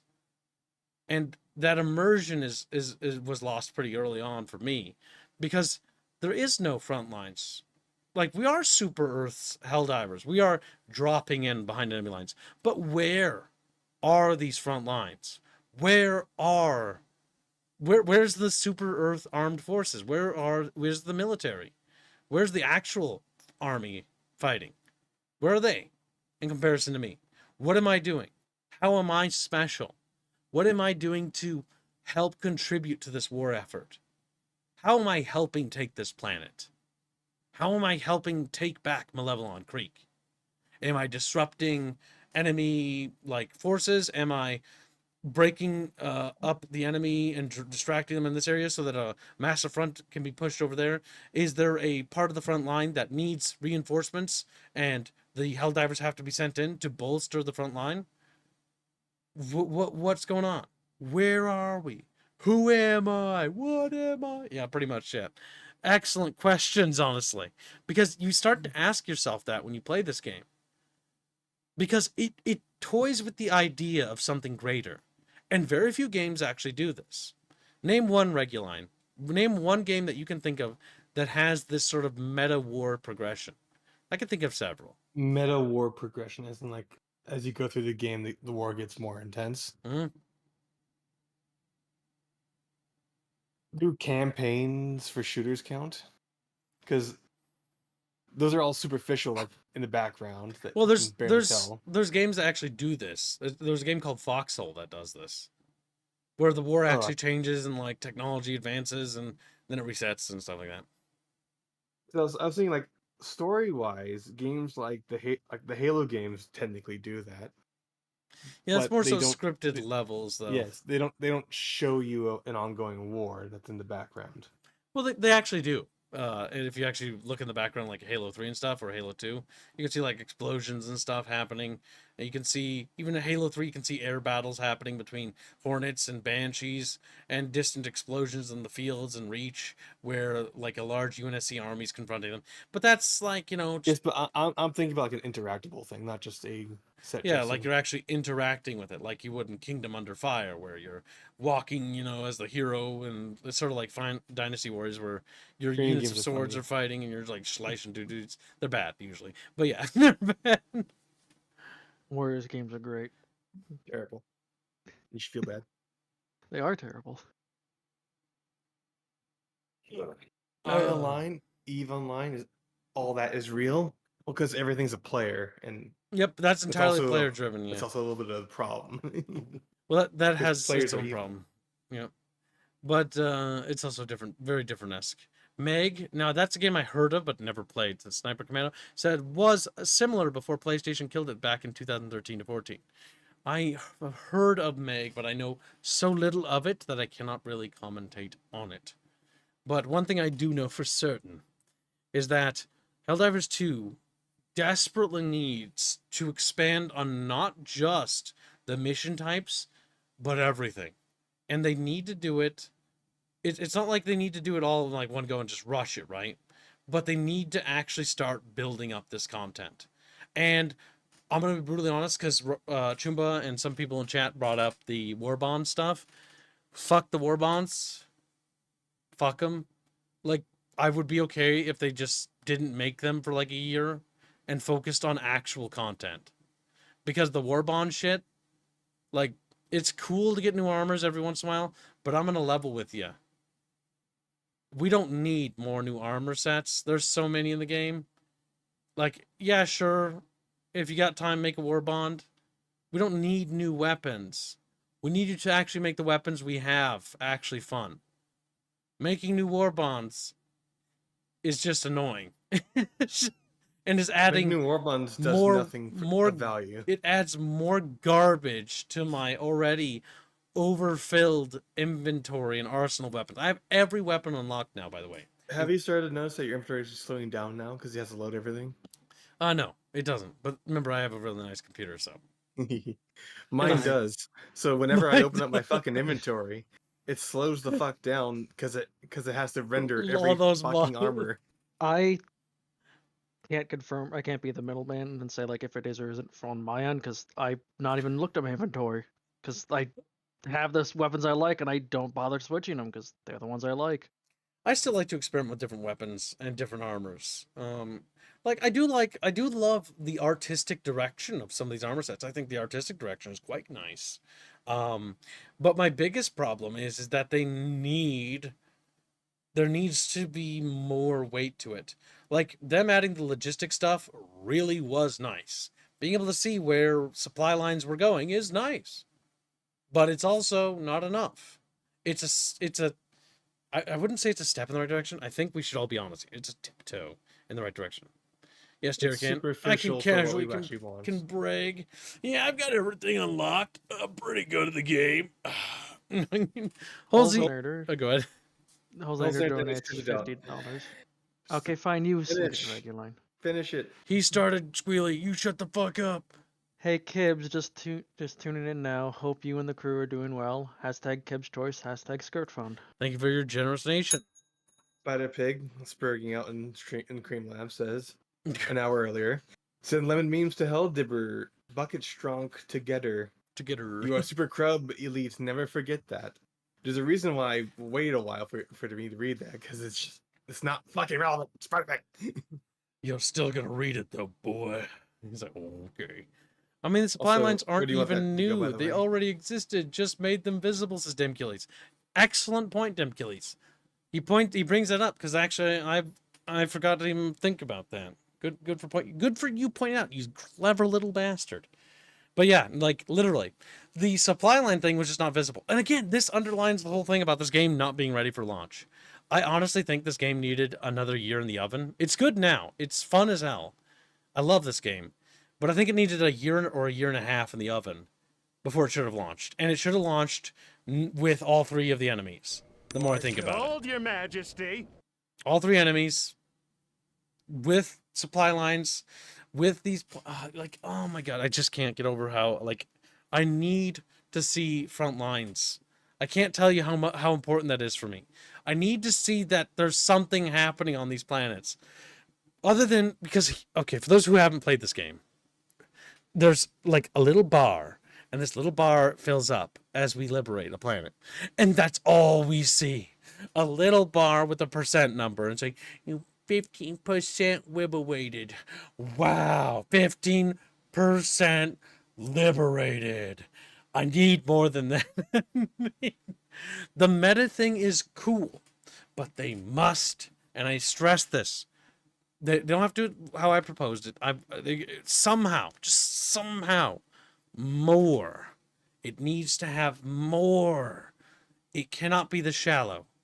It's a really cool idea that desperately needs to be expanded upon. Holzander donates $5 say, so is Helldivers a good game, Kibbs? Yes.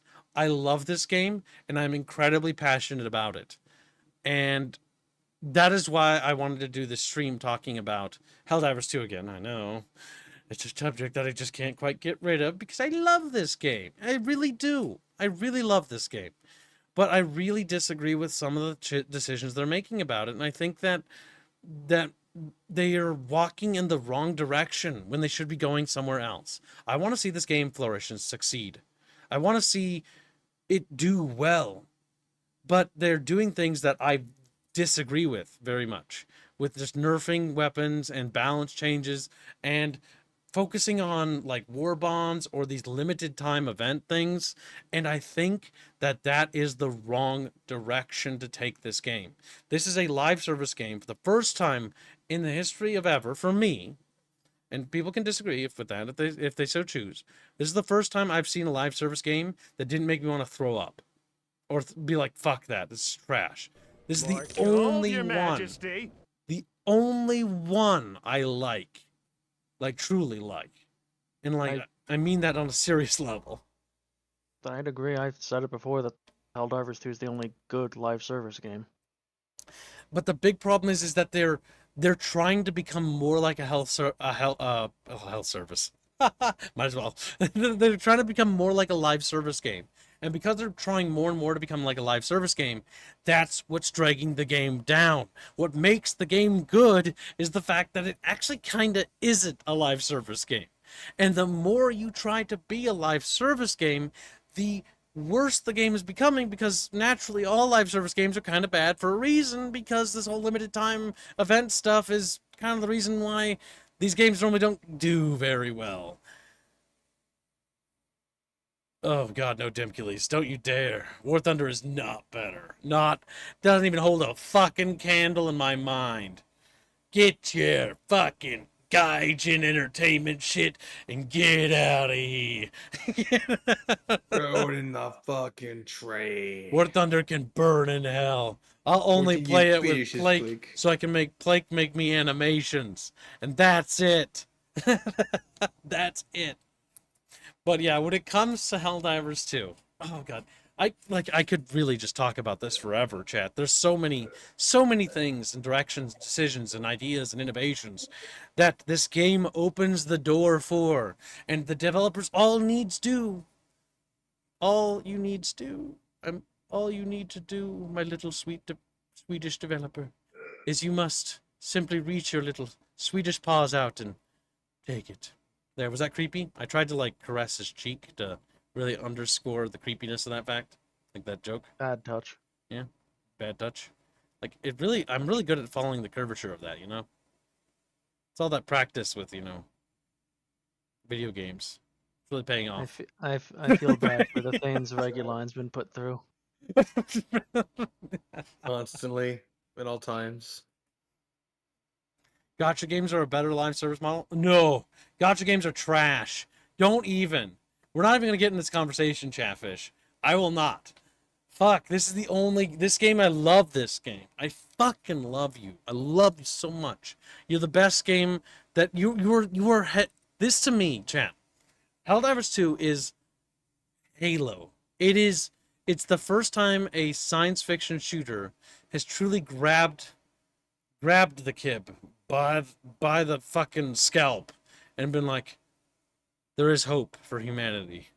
After Halo 4, after Halo 5, after Halo Infinite, my hope was all but vanished after Gears of War 4 and 5. Oh god, so many other titles, all of them awful and terrible in their own respect. And then this game comes along and is like, hey, its hand extended to me, light gleaming down from the gods, from the heavens, lifting me up and going like, there are good games. And there are good games. But my fucking god, they're taking it in the wrong direction. And it's hurting me. It's hurting me because the potential of this game is that it simply could be. It still is. It still is good. And it has the potential to be one of the best third-person shooters of all time, without a doubt. And they're squandering it. They're squandering it with silly little war bonds, with silly little nerfs, with dumb patch decision, with limited time events that just disappear because they're imitating live service bullshit. Just stop that. Don't be a gacha game. Don't be a live service game. Those games are deadbeat trash and will remain that way forever. Quit trying to imitate them. The more you imitate them, the reason why you have this is because you're not understanding what the game is. Literally, take some time in your spare time. You have time, developer. Play the game. Understand the game you're making. See with your eyes the potential of what you could have. Listen to what people like people like, Chumba, people like, Squealy, people like me, I'm not gonna say, but like ideas like that, like consider it just for a moment to try those things, or try expanding the planets, or expanding the war fronts, or expanding the amount of upgrades we can get for weapons, or changing the balance into more positive bonuses and buffs and things. Do stuff like that. But the developers are being dumb. Welcome to the stream, Chichino. But yes, Helldivers 2 is an emotional roller coaster for me because it has so much potential. But my god, do they make some interesting decisions for this game. They do. And that's honestly kind of where I'm sitting. Like, this game has the potential to be a truly great game. And they have a fantastic community. A very cancerous, fantastic community. I just really wish they would take it under. Yeah, it is. I mean, every community's got some level of cancer in it, Squealy. They're all cancer. Every community's cancer. You know this. Just a pinch, right? Just a pinch. But yeah, so like, in terms of direction, I've kind of lamented my vision for what I would like to see the game become, whether they would expand on those things and make things carry more weight to it. But Reggie, we actually haven't talked about too much. What are like some of the big cornerstones for you that you would like to see polished for this project?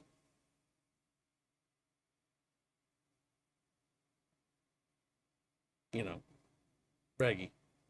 Mm-hmm. Oh my god. Sorry, my brother was talking to me.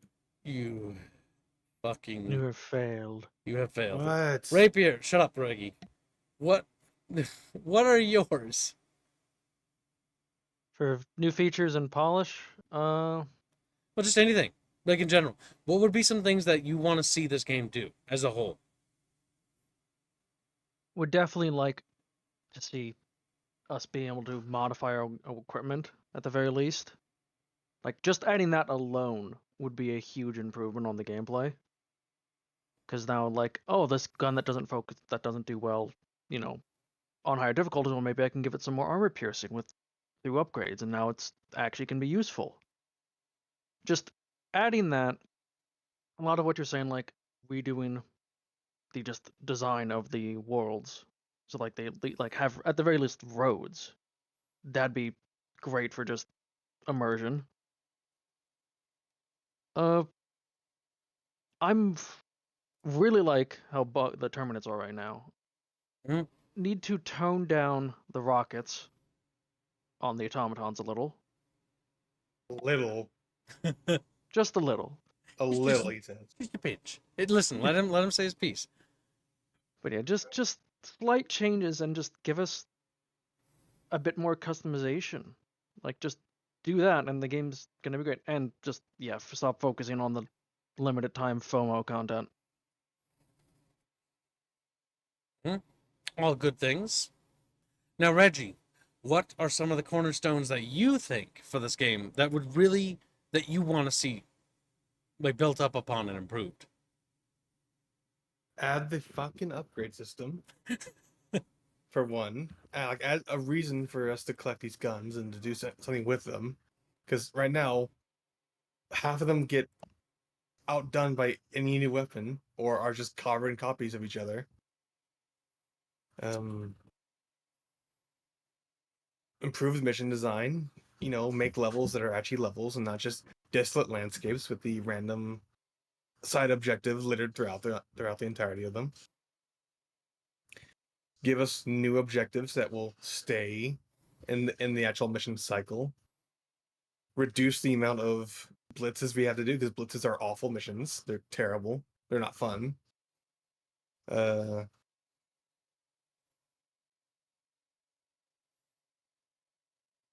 Make it so that the fucking automatons aren't constantly just missile spam, and that we actually get groups of little guys every now and then to fight. Because in the harder mission levels for automatons, it's just devastators and fucking, what are they called? Berserkers. Yes, they're really tanky boys that have way too much health for what they really are. Mm-hmm. And the thing I've noticed about what they've done with the new bugs, the commanders, the new commander, that they get higher levels, they just have larger health pools. They don't do anything new, and I don't find it interesting. That's not fun. You've made a tankier version of a enemy I don't care about already. Absolutely. Yeah, that is one of the problems with a lot of the new bug units, isn't it? They're all just tankier. Like tankier brute commanders. All except the tentacle monster. The tentacle monster is like the only bug that they introduced that I like. Because it's like, also a massive target.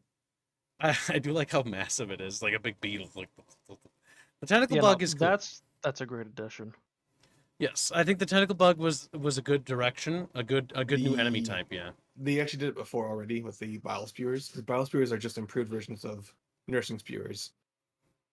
I hate both of them, but the bile spewer is just the tankier version because it just has more armor. it's just spongier. Yeah, and spongier enemy design is not good enemy design. Like I don't mind if we fight like a boss and the boss has a lot of health, right? But you can take off different parts of it. That's what I love about the factory strider boss. It's not really a boss, is it? Like enemy. It's a boss. It's sort of like a little mini boss, right? Like it's like this little walker. It's got chin-mounted machine guns. It's got a big cannon on its back, and it pumps out little baby devastators out of its belly, right? It's kind of cool, and you can blow up parts of it, and it's modular. And I love enemies like that, where you could take them apart, and there's a strategy to deal with them because you have to think about it. Like, okay, do I take out the cannons or do I take out the chin turrets? Because if you take out the turrets underneath the chin, you can walk underneath it and shoot it in the stomach, and it does a shit ton of damage, right? Or you can pop its head from a distance, and if its head cracks open, it takes increased damage to its criticals, so you can just crit it from there by just hitting it again and again on the head. And then it dies. It's really cool. That stuff is good. I would just say improve the game, because what they've been doing so far has been not improving the game. They've been adding things that A, probably should have already been there, or B, doesn't add any value to the game at all. Yep. Especially those temporary missions. They don't add anything.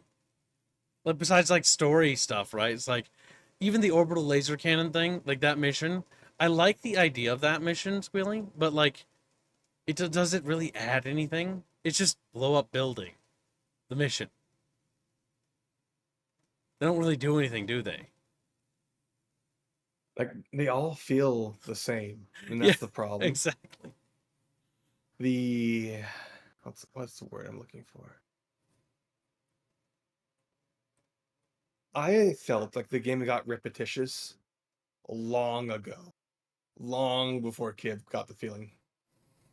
And that's because Kid's autism was pushing him to keep going. Wrong. But I can tell you why, before you slander me for your opinion. It simply is I really like the gameplay loop, and I love how a lot of the weapons feel and how satisfying it is to kill bugs and enemies. Because remember, Squealy, for me, I wanted Starship Troopers Extermination to be like this game, and it wasn't. Like, it's not satisfying to shoot the bugs in Starship Troopers Extermination. It sucks. It doesn't feel like you actually... It's like you're shooting a sponge. And, like, you can't blow off their legs or anything. You can't, like, do any damage to them in, like, modularity. Starship Troopers plays and is just ass. It's one big, giant disappointment. And it hurts me to say that, because I really want that game to be good. And I hope that they do improve that game, and I hope it does get better. But no, they abandoned it though, Kip. So they released it. Remember? No, it's not out yet. But yeah, they're gonna abandon it, and that's gonna hurt me, dude. Because man, it should have been good. But that's why And people keep saying this game is dying because it has lower amount of players than it had at launch, which the launch was a fucking anomaly. I'm not sure why people keep saying that. The launch was an anomaly. This game had like a fucking million players, and it was like a fluke, and that was never sustainable. But the big thing is that Helldivers 2 is now reaching what it probably more realistically should be at for what this game is. And remember, it's sort of like Pokemon Go. Pokemon Go hit the zeitgeist, but it's also fucking Pokemon, you know? It's super goddamn popular with everyone. This is a more normal or traditional style game of shooter, action style game. Player-based numbers. The thing about like Pokemon and shit like that, that's a comfort brand. People go there because they enjoy the brand. They like the brand. This is a new thing. This is, well, not really a new thing. It has a predecessor in the first game, but it has like Helldivers 1 has very little influence over this game besides the theme and the world. Yeah, pretty much.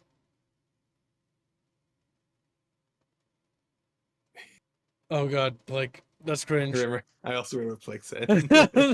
I look over in chat and I see Blake say, the only thing I remember from Pokemon Go is the Pokemon Go to the polls. And I think I just felt one of my organs shut down. Stop because that. Pokemon Go is not a very good game, but well, no, it's more of like a social exercise, I guess. Yes. You can go outside it's not really a video game. Let's be real. It's more like a social communal thing that people were into.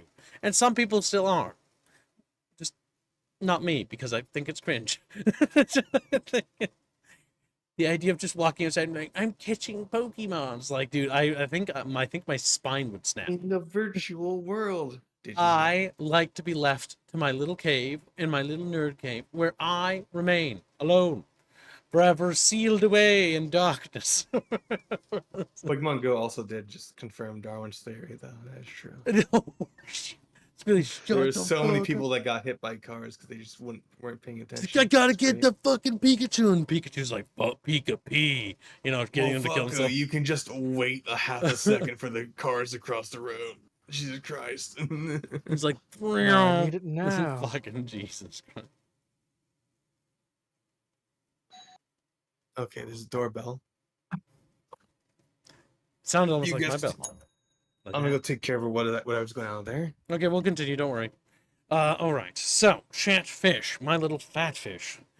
But yeah, I love this game so much, and I think there's going to be another game coming out quite like it. Now, we've sort of, I think, talked about all the main subjects about Helldivers 2, but we will stream it more today. We'll be playing it because I promised we would, and chat are welcome to come play if they want to as well, and we'll continue it. But I think it's time for us to segue from Helldivers 2. But on my closing notes on Helldivers 2, I've said that too many times, is that they really just need to start expanding everything. I think everything. And they really, when it comes to the balance, the primary subject of today's stream, they really need to get a fucking handle on nerfing weapons and making weapons fun. Like, yeah, I don't want weapons to be overpowered because that makes a game kind of boring if it's a cheat weapon, right? But it's worse to me if every weapon is potatoes. Like, I want my guns to do things. I want my equipment and my resources, my toolkit, to be functional, to be playable, to be like, oh, I want to play with that. Not when I scroll through the list of weapons and I look at them like, no, definitely no. Because that's what I see when I look at the flamethrower from the war bond. That flame rifle thing, I look at that and the first thought I have in my head is, fuck no. It sucks ass. It's the worst weapon, chat, ever. Oh my god. It's terrible. Like, okay, I guess I didn't get into this. This is one final note on Helldivers 2 to really handle mechanical function. But when you're making weapons for your game, don't make weapons as side grades of the same weapon. It's like, okay, you can use the flamethrower stratagem, which is just better. Granted, they nerfed it, but it's still better than the flamethrower rifle, period. Or you can get the flamethrower rifle, which is just inferior, period. It's just shit. It's just shittier. It doesn't have as much range. It does less damage. It just fucking sucks. It's awful. And so, what do you do mechanically? Make it do something else. If it's a fire weapon, does anyone here remember a game called Red Alert 1? Red Alert 1, the Soviet Union faction had access to flame towers, and it shoots a ball of fire at the enemy, which explodes and does an AoE splash and burns dudes, right? It's an anti-infantry weapon. It's pretty cool. I actually like how that sort of flame tower works. Why not make the flame rifle work mechanically different from the flamethrower? Instead of shooting a wall of jet of fire or whatever, it shoots a ball of flames, and when the ball of flames hits, it does an explosive blast or an AoE, an area of effect of damage, fire, and it covers the ground with flames, and anyone in that AoE is covered in that flamethrower dot, and anyone struck by the blast does this. It uses the stagger mechanic, so they get whoa because they're staggered, like whoa because they're covered in fire. And then maybe, just maybe, make it so that flamethrowers not only do dots, but by burning them, the sticky napalm also makes them move a little slower because they're panicking or something. More erratically, like side to side, left to right, or whatever. Because it's not going to kill it. Let's disable it a little bit. Like slow them down a little. That way, my little baby flamethrower rifle can actually, I can actually get away from them. I can actually get them. Oh, hurts my soul. But, unironically, Kibbs just described the new Flamer OC in Deep Rock, and it's awesome. Oh my god. We might have to revisit Deep Rock Galactic. I've been actually saving doing that for a while. Kibbs out here with the creative ideas. Yeah, thanks, Jerry Can. No big deal. Deep Rock is making so you can access the old seasons again. I mean, they should do that. Like, cutting out content is one of the problems with Helldivers 2. If you're making content and the content's good, don't make it removed from the game. What if I want to go and play it again? What if I meet a new friend and I'm like, hey, let's play this game together. I want to show you this game and there's this really cool thing in it. And I talk about it. Like, oh, cool. Like, I want to see it too. And it's like, sorry, you weren't there. Get fucked, loser. And like, well, so it is what it is. It is what it is. Yeah. That's another suggestion too, Chatterton. Go ahead. I was going to say, just final, like, last thought, just to reiterate, if Arrowhead can switch their focus from FOMO limited time content to actually just developing the game, More instead of content, just permanent content. yeah, Yes. permanent content, like if they can switch to that, Helldivers will be an amazing game that'll just It last the gets test of time. Yes, exactly. Make the core content more, right? This is like we had this meeting. I remember like like a year ago, back when we were first starting our like game for the indie game we're working on. And I remember originally like we were like, okay, so we have like other mechanics, and it's like, no. And like the reason why not have like mini games? Because if you make a mini game, it takes what little resources and what little time and money you have and dedicates it to developing these half-baked, semi-interesting, but not fully explored mechanics versus just being like, well, just make the core combat just better and more interesting. Oh, well, now you can just put more resources into that because you have a limited amount of resources. You have a limited amount of time to work with, right?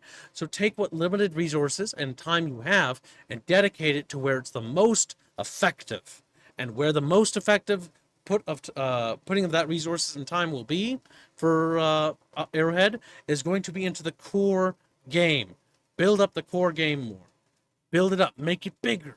You know, more content, more meat, more mission types, more warfare stuff, all sorts of stuff, so that the core game is a better game. And then, when the core game is done, and all the factions for that core game are in, and you have this complete product, build it up more, and add more to it. And then, after that, if you're feeling kind of spicy, after all that, build it some more. Don't waste time with fucking temporary content bullshit unless it's like a seasonal like Christmas event where we go like fight Santa Claus or something. Okay, at least that's repeatable, right? Because of every year, you know. But that's what I mean, like stuff that's actually gonna stick around, rather than this one-off mission type that we'll never see again, and it was half-baked as is. Yeah, this is why when you're making something, you need to have realistic goals set forward. You can't just keep adding on top of it, like, oh, we should do this, we should do this, we should do this, like why Black and White isn't a finished game, or any other games that try to be, 3 different games in one. Yeah. You have limited resources, you need to focus them. Spreading it all out, you get just the worst product. Yeah, definitely. That said, though, but Kibbs, what about the Chatfish fishing minigame? One day. When everything else that's important is done, maybe. But we want to be in it. So the next game we're going to talk about today is related to Helldivers 2. And it's related because it's also a third-person action game. And it's the other game to keep on your watch list because it's starting to look pretty good. Like, I'm pretty skeptical when it comes to these games, and I was very skeptical to the looks of Space Marine 2. But the more information that comes out about this particular title, the better and better it's starting to look. And if you like Helldivers 2, this is also in the same sphere, third person, action, adventure, science fiction, cool, lots of enemies, xenomorph knockoff sort of Tyranid stuff, cool. Like, they look cool. Like, it looks good. I like how you're using like the most wide-reaching tags to add to them. So Yep, because I just talk about it. I don't know. I mean, the thing is, I do want to talk about it because I think it's actually worth mentioning. Because I wanted to talk about it in today's stream. I didn't know if I had time to do it. I do have time, but yeah. So the big thing about Space Marine 2, and I do want to talk about a couple things here, because this needs its own stream as well. But we're gonna tackle this here too, because this, when I'm thinking about third-person action games, this is like the only other one in the market. Yeah, the entire game was leaked weeks ago, and apparently it's pretty good from what people are talking about from the leaks. And that was an earlier build. Yeah. It's also apparently not like, it's not cringy woke, is what people are saying. And that was a big the concern. writing's not great, but it's not woke, is what Yep. I've heard. And It's just subpar writing. like, let's be real. Like, nobody. Space Marine Same writing. with yeah, it's the same Let- one. It's The first Space Marine game's writing sucks. The story's just very, very, very subpar. But who the fuck played Space Marine for its goddamn story, right? I'm sure someone. Who enjoys Warhammer for the story? Really, if you think about I it. mean, you mostly enjoy it for the atmosphere. There are very few good stories, which is the sad thing. Yeah. Does a great job of making you think there's a lot of depth, though. No, it's deceptive. You sound like you were burned. But the reason why I'm kind of interested in this one, and I want to talk about it, is the first thing I want to underscore is disgusting, actually. So let's talk about negative things. Right now, the first thing I want to talk about is this. $60. That's overpriced as fuck. Helldivers 2 is $40 and is a much better deal. No game should ever be $60. $60 is a bygone way of charging for a game. But not only do they have the audacity to do that, they charge then on top of it another, it did fucking $89.99 to get it early so you can play the game early. Harlot gives some membership. Thank you for the gifted membership. Then, not only do they do that, but you can pay $100 to get even more stuff. Ultramarines Champion Pack. Wow. The Ultramarine Edition. Wow. I want to hang myself, dude. I just want to hang myself. They're all Season just passes. cosmetics, by the way. I hate season passes. So what season passes tell me is cut content. That's what a season pass is. Your game's not done. Season passes aren't good. They're bad. There isn't a season pass on this earth that is good. Yes, there are like Anno 1800 and the season pass offers a lot of content, but let's all be honest. It should have been in the base game. It's always that case with every game. It should have been in the base game. Anytime I see this, like, pre-order bonuses, ugh, awful. Don't do that. Like, the more wiser I get with age, like a fine wine, right? I begin to realize that it's all just a scam. This is all It really terrible. is. No DLC, no fucking early access to like this right here is criminal. 4-day early access to unlock. As a streamer, this is criminal because I have to do that now. I don't like pre-ordering, but I only do it to preload so I can stream it the minute of, right? And I hate doing that. This is awful because now I don't need to pre-order it the day of. I need to literally pre-order it at least 5 days in advance so I can preload it so that I can stream it 4 days earlier. Fucking awful. I hate that early access shit. I hate it to hell. And I hate it especially being a content creator because if you want to cover it and you want to get the views, you gotta do it. And I really don't like doing that because even if the stream does well, I just don't like pre-ordering stuff. I kind of want companies to have a little bit more, like, faith is earned. Pre-orders, in my opinion, is something that you earn. And this is a little bit, my opinion, obviously. But I think pre-orders are not something you earn. Or not, sorry, I'm retarded. I don't know why I said the contradiction to that. Pre-orders are something you earn. That's because I trust you as a company because you've done such a good job. Saber Interactive has a fucking not so good track record. And I want to point that out because I played some of their games and I didn't like them. Wait, no, they made the RTS, right? I thought, or maybe I didn't. Oh my god, they're making the Jurassic Which Park one are game you as well. talking about? They Which made one are you some. talking They about? made some RTS called Active Aggression. I thought, wasn't that them? Oh my god, Maybe they were the publisher. Act of Aggression, $30. It was awful. Nope, it's Eugen Systems. Oh, never mind. You're in the clear, Saber, this time. I don't know why, but I always get Eugene Systems and Focus Home Interactive Entertainment and Saber Interactive mixed up. Those three guys, they're kind of like the same thing to me. Although, to your point, Kibbs, if I recall correctly, ever since they separated from Embracer Group, I think 3D Realms and Tempest Rising is under them now. Under Saber, as in they're managing it. Oh, they are? Okay, that's interesting. Active Aggression was the Warner game, guys. Yeah, they fucked. Active Aggression was awful. But that's a story for another time. That's the story for another time. Because that, I could go on at length about my complaints. I still remember the word of late Total Basket. We never pre-order. Sadly, we do pre-order. We do here, and that's what's awful. And I have to make this point related to this of why companies do this. They try and spin the excuse, of how expensive it is to run a games company, recent events and a lot of economic figures, especially developers coming out, face and name coming out and speaking of their experience in the industry, um, that's self-inflicted. A lot of these teams are bloated. They don't Yep. hire good people. They run inefficient business practices, and a lot of these layoffs, well, granted, to be just, you do wish a lot of it hit upper and middle management also, because that's where a lot of the inefficiencies originate. Still, you're seeing a lot of that. There's still a lot of fat and a lot of people, including in the lower and the front lines, that don't do much that get hired. That's true. Absolutely, dude. Absolutely.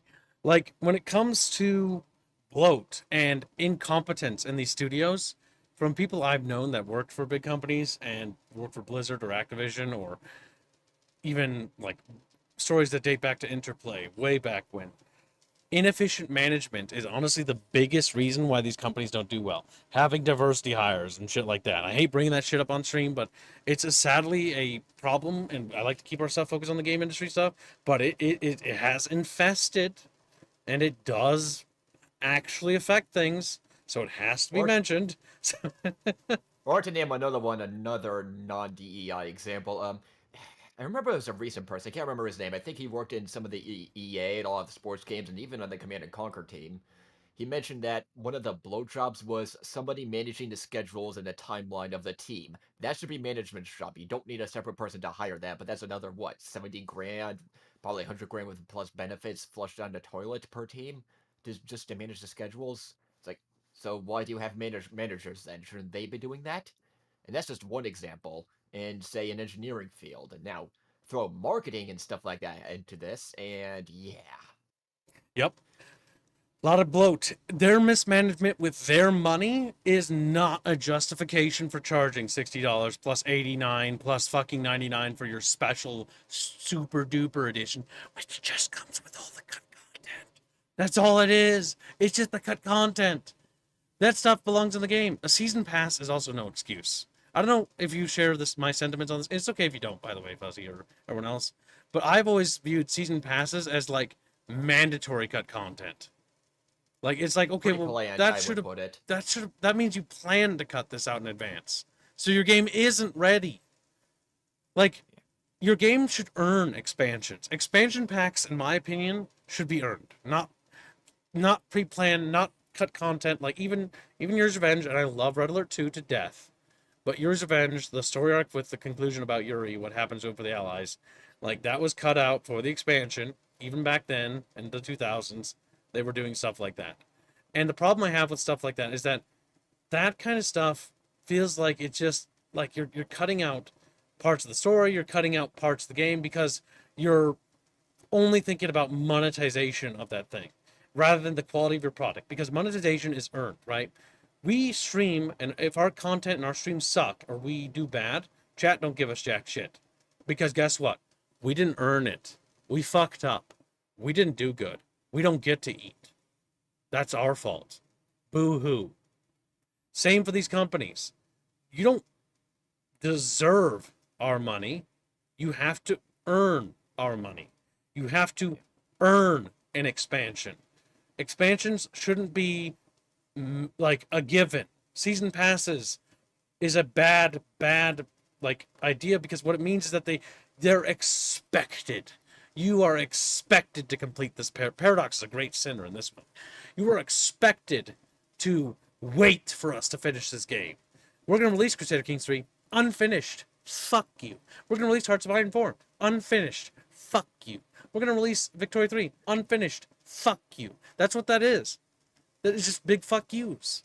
They're disrespectful to their players and to their consumers. You deserve better. You deserve so much more for sticking with these companies. Yes, pre-orders are, earned, right? Because if they do well, I'll pre-order your game if I trust the company. I'm like, oh, this is a really good company, like Factorio dev and his space expansion. Fuck yeah, dude. He's earned my respect. He stuck with his game. He did a fan-fucking-tastic job. It's a solid game. And I respect the dude. And I respect him, and I'm willing to pre-order his space expansion when it drops for his game, because I think he deserves it. Even if I don't really, I'm already kind of done with the game, or kind of tired of Factorio, I support developers I care about. And I definitely want to play it again then. But that's my biggest problem with like pre-order incentivizations and pre-order incentivizations like this. Like the cut, like the amount of peer pressure that this is. Right? So the first step to get you to get the next bonus is the DLC, cut content, McCragg's Chosen. Probably some cosmetics, I've had to guess. Didn't even bother looking and don't care. Day 4 or 4-day early access. That's the heavy hitting one. Season pass. Again, they're trying to reel you in. And then if they have you in, well, the Ultramarines Champion Pack. Even more fucking cut content. And yeah, the McCragg stuff is literally just a bunch of skins and cosmetics for your weapons. Basically, again, cut content that should have been in the base game.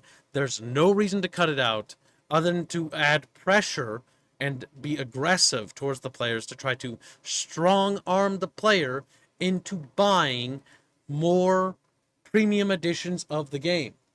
And that kind of behavior, in my opinion, is just, it's awful. I look at this and like I've seen the gameplay, I've read things about the PvP mode looks fun in this, the operations mode looks solid, the campaign looks so, but it looks like it's going to be a solid third-person shooter and a successor to Space Marine 1 with more stuff. All right, I'm interested. But then I see like these predatory fucking editions and like Ultra Edition and all this lingo, right? And all this corporate marketing speech. And all I think is like, man, that really just detracts from the game. It really, really bothers me. That's in the first part of the stream, Nikolai. We're now on part 2. You're a little late. Part 2 of today's stream topics, which we're going to touch up on Space Marine 2. This is the touch-up stream. We might do one more stream talk and about any big news drops. But this is us covering all the games we're interested in and the news coverage around them.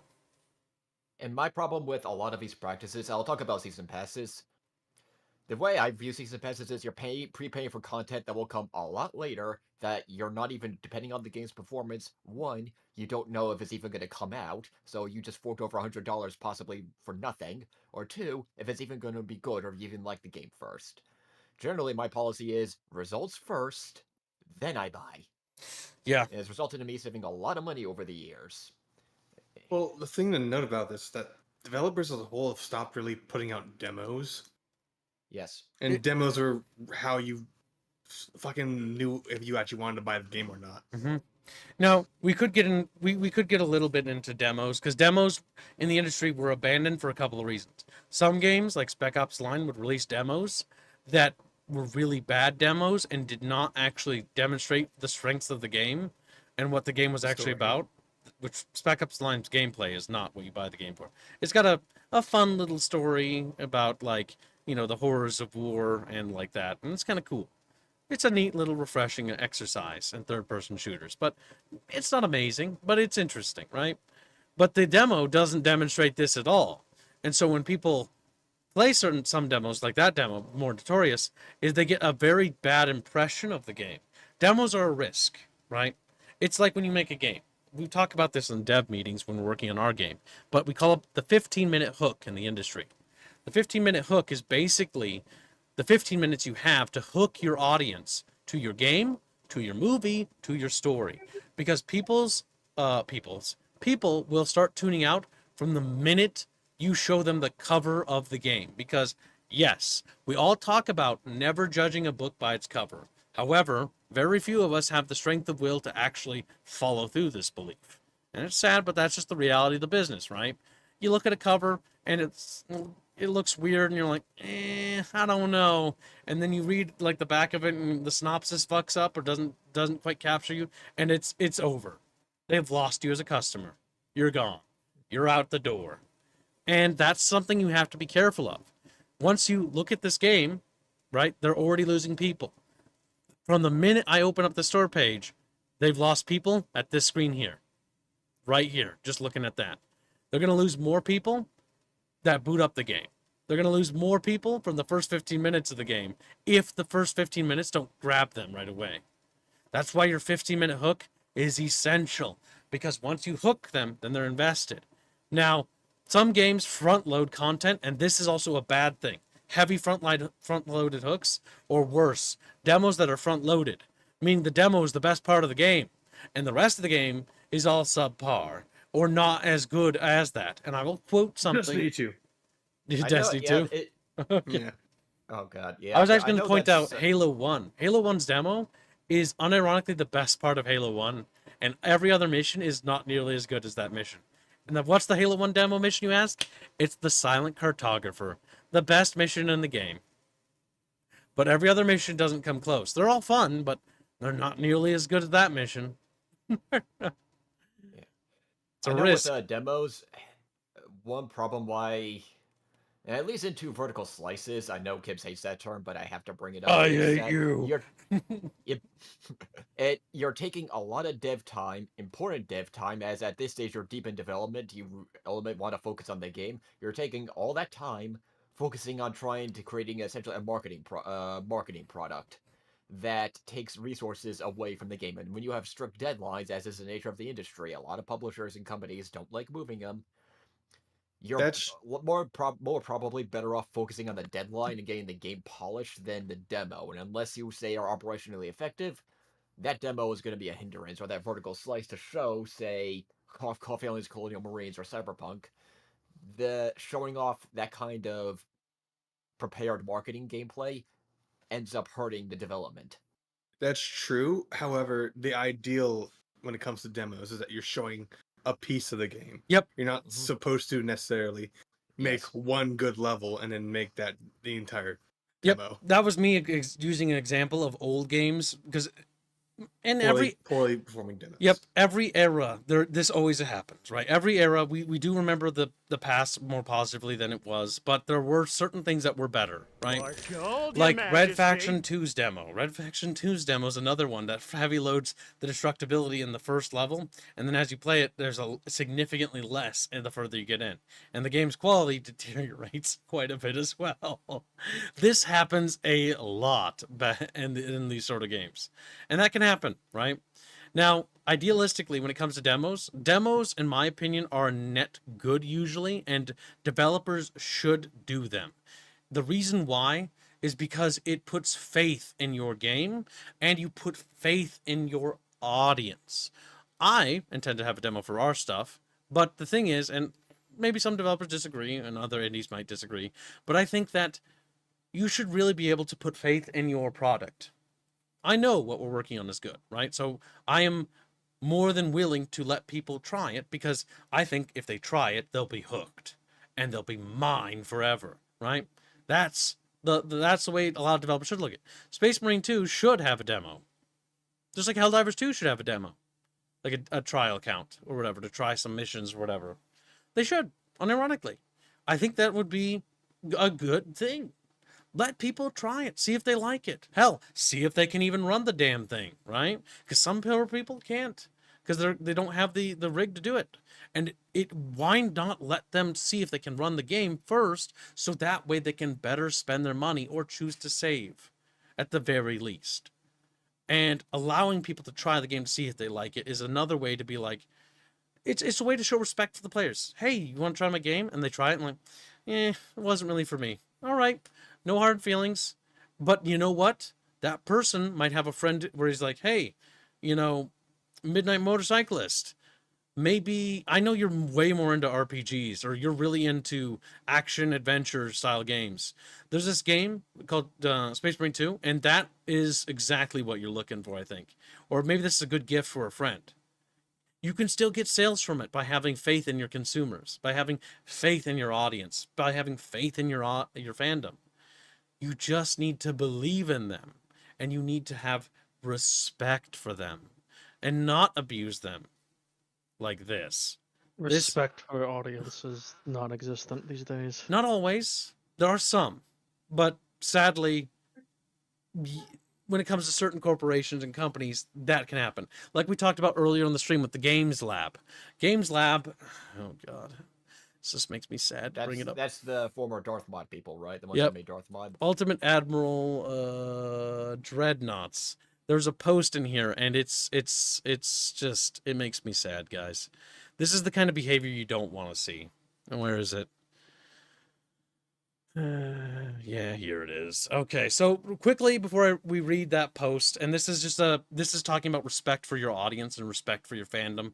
This is a game in which I like the idea of this game, and I like this game, but it's fucking up. For context, they released a multiplayer DLC that basically adds multiplayer to the game, but it doesn't add co-op, so you can't build fleets together or do like campaigns together using the campaign. You can just fight with fleets against each other, so it's sort of a skirmishy thing.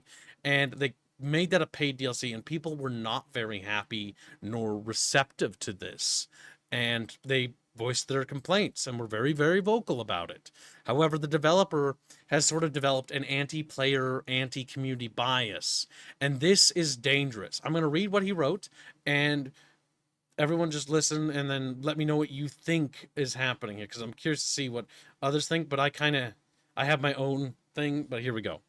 So Dartis, one of the developers from Games Lab, says, there seems to be a huge misunderstanding for the usual vocal players. The same who run at every game developer nowadays and ask with extreme audacity outrageous things, mainly to work every day for them for free. That is a terrible misunderstanding, especially for us, who fully released the single-player game and keep improving it and adding content, new ships, without asking anything. Even some people that have played the game for over thousands of hours, or even more than 4,000 hours, have the audacity to harass us, but because somehow we need to do more and more for free. It is greedy to do otherwise. The multiplayer project is an entirely different game. It has running costs, which are not free. Maybe you prefer to free-to-play games, which require hundreds of dollars each year to be playable. We continue for the silent majority. Keep playing, guys. We will serve you. Now, I have a lot of issues with this statement, but what are your guys' thoughts on something like that from a developer? First of all, let me zoom in on this so I can. Where's the specific line? The silent majority. We continue for the silent majority. Keep playing, guys. We serve you. I hate when people do that and cannot back it up.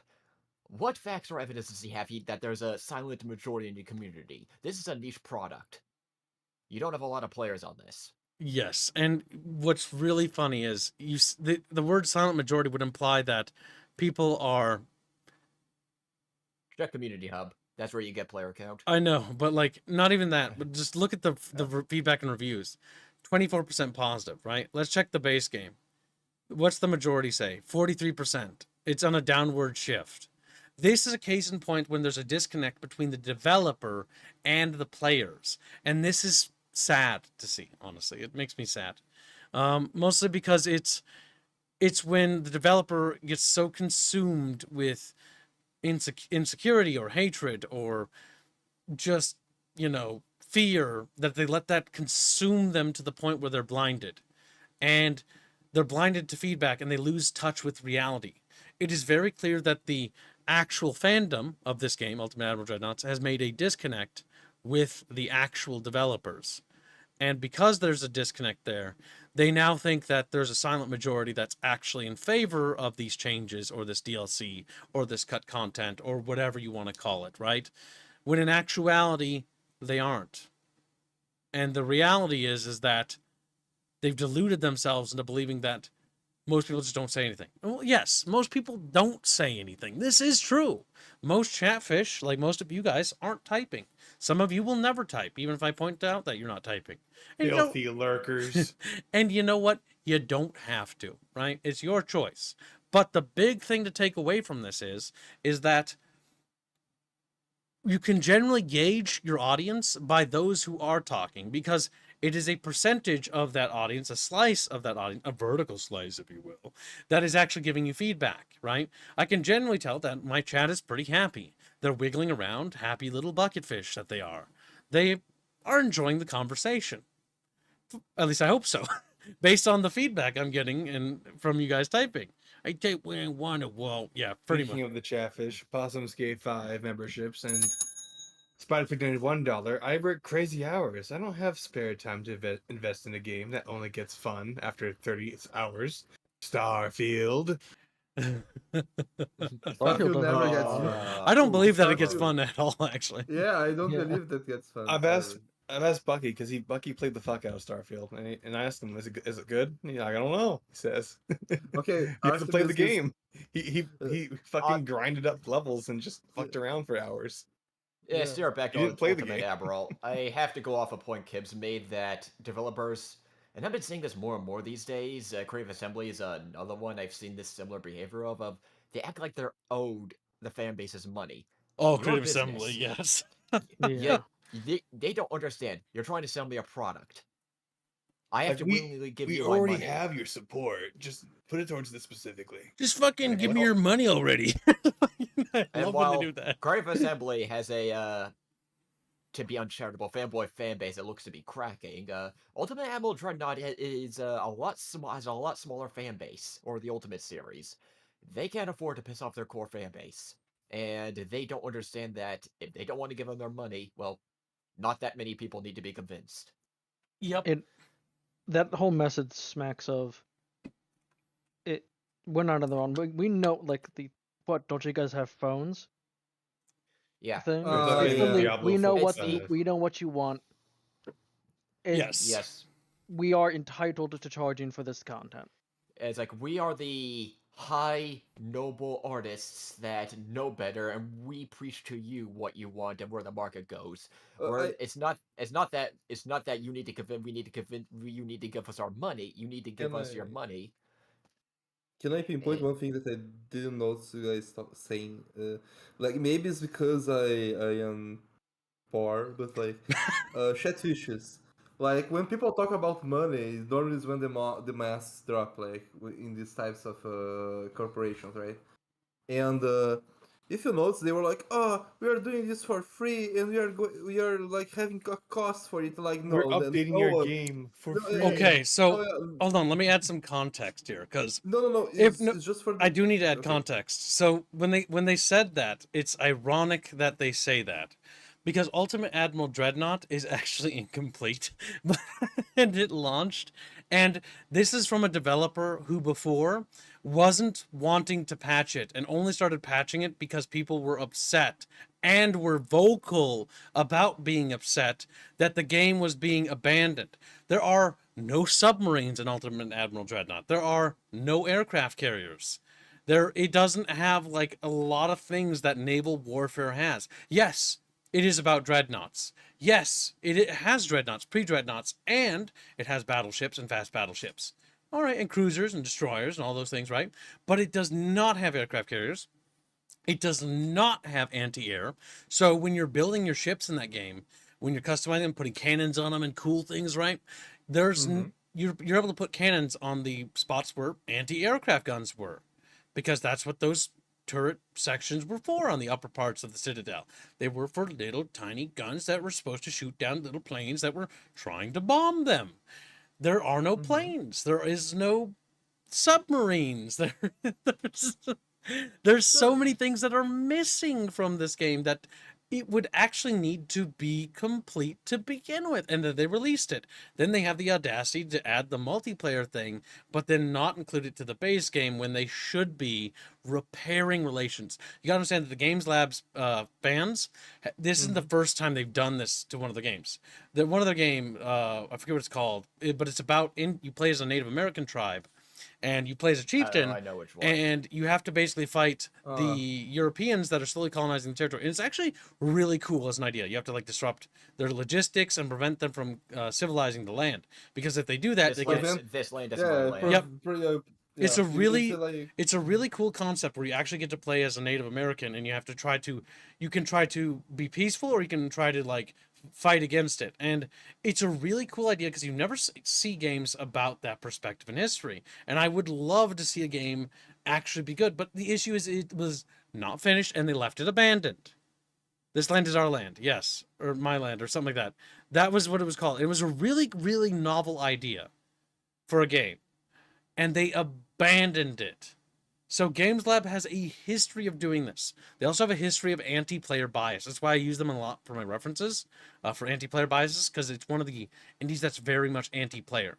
When it came to balancing for a game called Ultimate General Civil War, they had a tendency to always balance the game to be harder and harder and cheat more, because players would win or beat or brag about winning. Like, I beat him with this and I did this, ha ha ha. And the developer's like, you, I'm gonna make it so that you will never beat this easily, and so I'm gonna make it super hard. And so everyone else who's just sitting there playing the game having fun is now all of a sudden unable to beat the most basic fucking battles, or struggling like it's like the worst thing ever because they've balanced it against the players so much. This is what, and this is all related, same to Helldivers 2, when it comes to balance.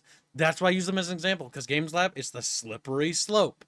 And I'm so sad to say this, but regrettably, Games Lab is one of those companies that has slipped down that slope. And that's why I think it's important to elevate Pilestat and what Pilestat's doing. And I'm fucking up his name, Portalo's feed. But because he's on the right mind. He is receptive to players. He's receptive to the audience. He is trying to bounce things back and make things powerful again. He is somebody he's hashtag our guy for the time being, as far as I can see, right? And that's good. He's receptive. But there is clearly a lot of opposition he is facing inside of the studio Arrowhead, right? And this is something that extenuates not just to these games, but as gaming as a whole. Even my studio will face the same issue one day. And even now faces a similar issue when it comes to balance for our tabletop war game that we have. Right? Like, unironically, like, no, it's not even a joke. Like, this is a serious thing. Like, balance is important, and the relationship you have with your players. It's why it's important to be receptive and have an open dialogue. It's why it's important to communicate with one another. Because if you don't, you run the risk of a schism forming. And that schism can be horrific. That schism can kill companies and can kill entire genres. And has done so. I just want to like put a little at the end on that, like when what I first meant with like the whole like, oh, we are doing this for free and it's generating a cost. If like the thing is, I'm assuming they are using servers for the multiplayers, right? Probably using And, Steam like, integrated servers, if I had to guess. Yeah. Okay. Yeah. But even then, like, if they why don't they make the multiplayer like the whole like you can have the player host a little thing, or like Chivalry 1 or the old Counter Strike, you get what I mean? Because that's one of the things, like they keep like, oh, games need to cost like $300 and Well, they don't. sold. So the reality is that it's all bullshit. I know they don't. But the thing is, the other thing we need to talk about is it's Steam servers. So there is no hosting problem, because as a developer, even for our game, we can take advantage of Steam services. Now, they do take 30% of our sales already, because they do take that, which is awful. But there are some positives to posting your game on Steam, besides just the market reach, right? You have access to Steam servers. You have access to Steam storage for workshop hosting, file hosting. You have access to their discussions servers and forums, so that you can host your forums there.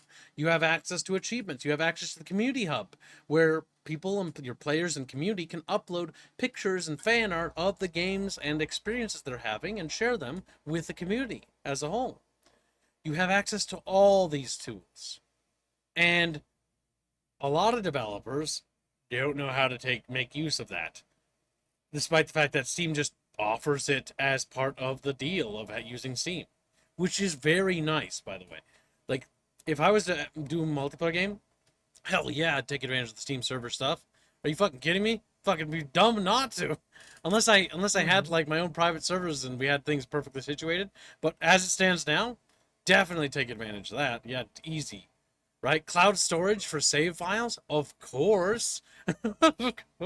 That way, if you have you have to install the game on your laptop, because you're going on a work trip, now you can let the player continue their campaign and do the thing I always love saying. Respect the player's time. Respect the player. The player's just your little friend. They may be a little weird. They may say dumb things. They might be a little angry sometimes. But Sometimes it might. they're on your side. And that's the most important thing to remember. Your fans are your biggest allies. All of you are my biggest allies. You are the reason why I'm here today. And the reason why I'll be here tomorrow. And if I ever forget that, that'll be the reason why I'm not here anymore. And at that point, it's not me anymore. I'm clearly being, used as by some sort of parasite and He's just a masquerading as skin me. puppet. Yeah, skin puppet. Because at that point, it couldn't be me. But that's the thing, right? You got to understand that you need to have this level of honesty with your audience when it comes to the game, when it comes to the stuff that you're doing, that you're developing. Like, hey, we're doing this, and this is why. And tell them, don't fucking obfuscate, don't fucking hide it, don't be a little fucking freak about it. Company, corporation, insert blank here, because they're all that way. Hey guys, we've done all we can with this game. We're going to patch it to the best of our ability and get it into the best state we can. But sadly, the numbers aren't adding up, and we're going to have to move on to the next project. But we're going to do everything we can. Thank you for being with us and supporting us. If things stabilize in the future, we'll come back and start patching it again or something like that. Like worst case scenario, right? Because I'm taking a company and pretending like they've gone tits up and they can't support the game anymore because they don't have the finances to do it. Okay, you told them why. You told them your plans. You're going to attempt to come back to it. You need to stabilize. And then you stabilize and you honor that promise, and you can highlight it too. There's a business side to this as well. You can be like, all right, as part of what we did, we've managed to recuperate. Now we can revisit this project and we can start touching it up a bit. We're going to release some free patches to uplift it, restore some of the things that weren't working, and get it working on modern systems because it's been a while. Hell, fucking EA, of all fucking corporations, of all the corporations to talk about, Electronic fucking Arts re-released the entire Command & Conquer collection with Populuses and a bunch of other old-ass games, Dungeon Keepers, excuse me, too much soda, and they put them back on Steam. Fuck. And they run right out the box. Now, I do recommend you go to cncnet.org or the community site and just use those ones because they're free because they're considered abandonware now. So you can download Tiberian Sun from there or Red Alert 2 from there, and they run better on modern systems. But it is the right thing to do. They re-released the games, and when they re-released the games, they made it so that they work. And that is honest. At least they work for me. Okay, maybe it's a freak accident. I should clarify because you never know. But they all run out the box great for me. I don't know if you guys tried them, but they all ran fine, like perfectly fine. Populous runs fine for me. Yeah, so they worked for me, and so I appreciate that. Like they didn't just dump them onto the market because I would have expected that from EA. But I'd also like to underline that this is the bare minimum. They didn't improve them. They're just old. They have all the same quirks and flaws. They don't run in modern resolutions unless you mod them, So you're gonna have to tweak that yourself. So they don't get like head pats, but they get acknowledgments for doing what they absolutely had to, which is the bare minimum. You made a product, you put it on Steam, and at least it runs. And why do I have to say this? Because you have no idea. I own so many games, and there are so many games that do not run. Do not run at all. I always point that game out because if there's one computer that it should run was in yours and it didn't. Which game? What game? Goodbye Volcano High. Oh, It's God. literally a visual novel. Like it should run on. It should be like Doom. You can run on your goddamn toaster, And somehow it didn't. Hey, Doom's a good game though. It's a classic. But that's what I say. It runs everywhere. But no, Bino's got onto something. Goodbye Volcano High should be like Doom, It should, unironically, yeah. I just wish it That should didn't be exist. very- I wish it didn't exist, to be honest with you. But yeah, here we are. Chat made me fucking Actually- play that. That was awful. Quick thing on Steam, that 30% cut. Don't they have a system in place where once you make a certain number of sales, the percent goes down? I think so. Like they take less. But It we're does. an indie company. I don't think we're gonna reach that threshold. I think it was like 1 million sales or something, but they do decrease it eventually. Yeah, by then they've already taken all Yeah. most of it. Pretty much. But it is what it is, you know. What can you do? If you're an indie and like you just, hey man, I'd be happy if we could just make ends meet. We could just make more games. That's all I ask. That's all I want. It's a lot to ask though. It's a lot. I couldn't get Saints Row 2 to run. Yeah, exactly. Yeah, Saints Row can be a bit tricky. I know that much. Saints Row 2 especially, which is the best one, by the way. I'm still peeved at EA for allegedly keeping Warhammer Dark Omen for themselves. It's probably not that they're keeping it for themselves. If I had to guess, it's probably because it's in copyright hell. Because I don't know if EA renews their licenses with some companies. I know they don't for Lord of the Rings. Lord of the Rings Conquest, Lord of the Rings War in the North, Lord of the Rings fucking Battle for Middle-earth, Battle for Middle-earth 2, Battle for Middle-earth, Rise of the Witch King, right? 5 games, that's just 5, and there's more off just like from just a second. All those Lord of the Rings EA games, even the movie games, fuck all of them, like tons of video games, you can't buy anymore because EA doesn't renew the license with the Tolkien estate. And I really wish they would, because man, the Lord of the Rings movie game tie-in games and all their games are actually pretty fucking awesome. Like Lord of the Rings Conquest is literally just Battlefront. It's made by Pandemic. It's just Battlefront, but Lord of the Rings. It's actually the last Star Wars Battlefront game made. Or Pandemic made, I think it was Saboteur. I think Saboteur is what killed them. It was a thoroughly generic and average Mercenaries game, but it wasn't as good as Mercenaries. Yeah. That sucked. Whoops. That's how good companies die, Chatfish. Oh. Well, any company that actually goes under EA is usually it's just a ticking matter of time until EA, blows its brains out when they're done with them, like Victory Games that make Command and Conquer, or Westwood before them, or Visceral, or anyone. Wasn't EA literally known as kind of like the Green Reaper of the company, the games industry, some time ago? I mean, most mega publishers are, but they are one of them, yeah. Most good companies like Bullfrog, Lionhead, or anyone that went over to EA didn't come back. Pandemic gone. The original Dead Space devs. Yep, EA Visceral. killed them. Yep. They're dead. Murdered in their bed. They give away all the fucking money they want, dude. I saw them blow out their brains of those other studios. I ain't fucking biting. Oh yeah.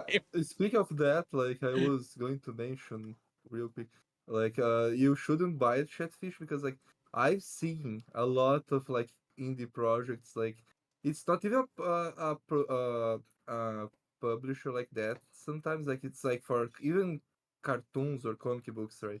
Where they just did a deal with a company to like, you will publish I will print my books with you, and now they are like in legal battles because the printer is stealing the IP or trying to take control of the IP. You get what I mean?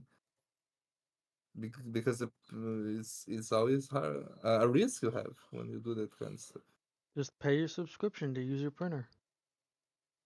No, just go. Hey, I want you to print this many of this thing. But why don't you make a deal? No, this many of this thing. How much? And the people that I have seen do that never got in trouble. You get what I mean? Definitely. If your game sold 10,000 copies, would it be considered a success for your studio? Yeah. So long as we make our daily quota, it's already a success. I just want to make video games. But remember, chat, I'm not really your average game maker who's like in it for like bajillions of dollars. I want to carve out my own niche and hobby, and I want my own fandom, and I want us to be gatekept, and I don't really want to go mainstream. You don't get into the games industry to make money. Well, no, some people do. Remember, And they're stupid because no, they're not stupid. The game industry makes more money than almost any industry on the earth. It's like if you keep You make shit tons. Like the you want to make fucking money in the game industry? Go enter the mobile section. Yeah, gotcha. Holy shit! I gotcha. The fucking normies eat that shit up. Like you want to make tons of money, make Ubisoft games. Fuck, Ah, those that's games print money. Assassin's Creed Vikings, boring Ubisoft title, fucking printed money. Like that shit, like Star Wars Outlaws looks like ass. It's probably gonna print money unless they fuck up. Well, it's also Star Wars. Star Wars prints money by default. Yeah, not always. But what I mean is like casual people will buy average games or subpar games because they don't have a tolerance. Like it's not really a big deal. It has to be critical for them to not want to buy something, and I mean genuinely critical. I used to have an army friend that would literally say that he doesn't play any game that's not Guitar Hero or soccer because he doesn't want to use his brain when he's playing. So like that's the kind of people that go for the movie games that like have the whole thing. Brazilian. But that's just Game- like games Game as a Boy. whole, right? Games globally are over 80 plus billion a year, says Strigoi. And that's a conservative number based on limited sales data. Yep. Yeah, no, the games industry is massive. You want to make money, you enter the games industry. I'm just a streamer, and I make a pretty decent wage that chat donates enough money that I can fund a studio. Granted, a small studio, but a studio nonetheless, with only 9,000 subs. Ignore our actual channel sub numbers. Most of them are bots. Goddamn YouTube and goddamn Pakistani bot farms. But that's what I mean. You should have cut it Really? off. Relax. Now, Plague says you are no Plague. You're gonna be banned. That's what you are. It's like no. That's what you get for being a weird little chatfish. Nice background noise. I know. Phil Knife loves to die. But yeah, when it comes down to all of that stuff, like the realistic thing is, so long as we make ends meet, I don't really give a shit.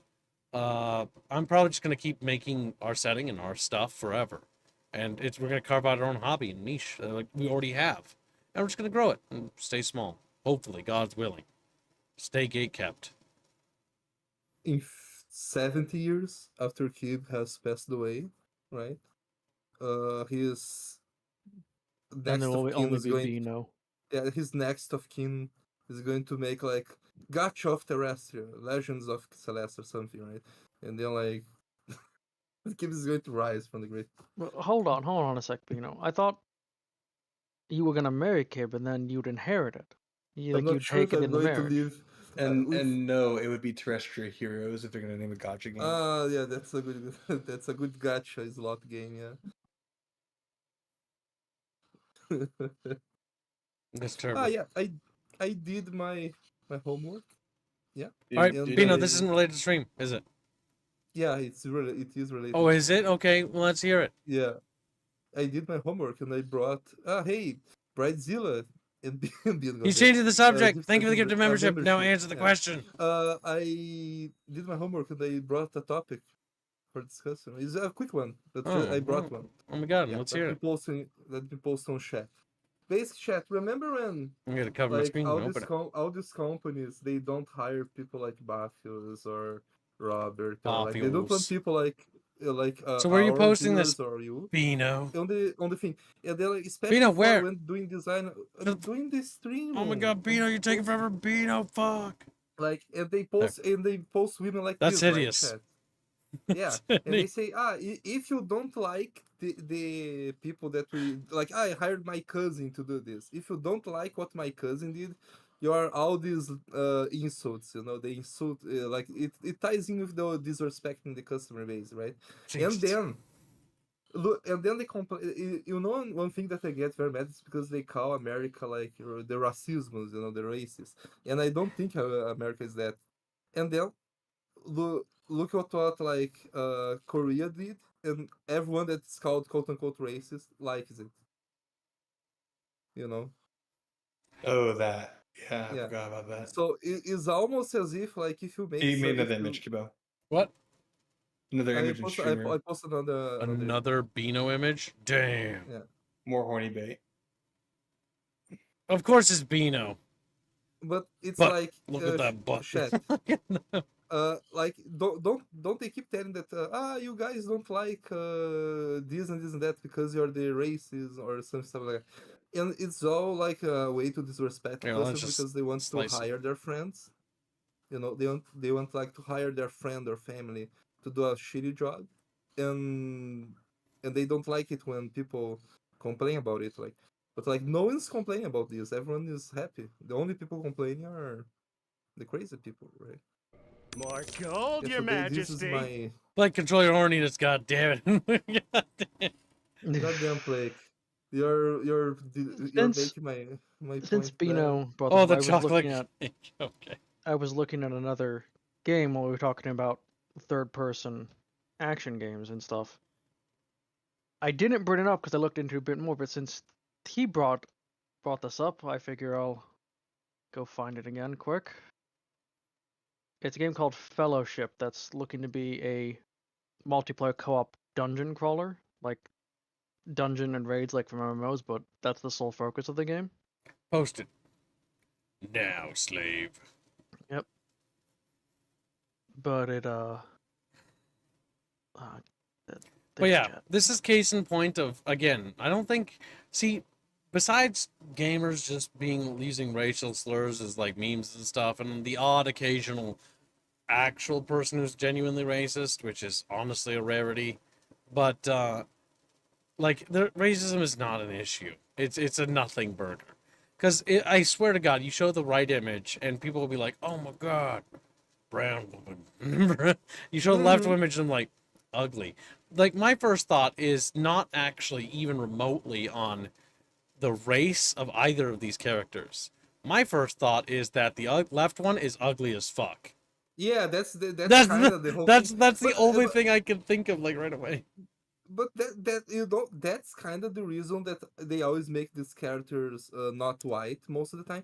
Is because they're like, you don't like the character because it's like ugliness is incarnate. You don't like the character because it's brown. It's like, no, man, like it's just ugly. It has nothing to do with his skin color or race, you know.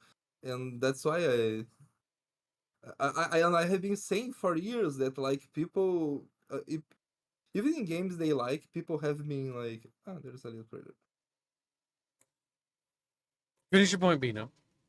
Even in games they like, people like sometimes when the game is good, they kind of like they gloom over the fact that man, these designs are very very like, um, it's not DEI that I use the word. It's like basic like black rock money, you know, like stuff like that, you know. And then like once again comes a random Korean studio and like does a basic beach character creator, and people do things like this, you know, like, so it's almost like, you know, the whole like, but I don't have the money for the character creator to be good is just a cope that people use to defend this kind of stuff. Mm-hmm.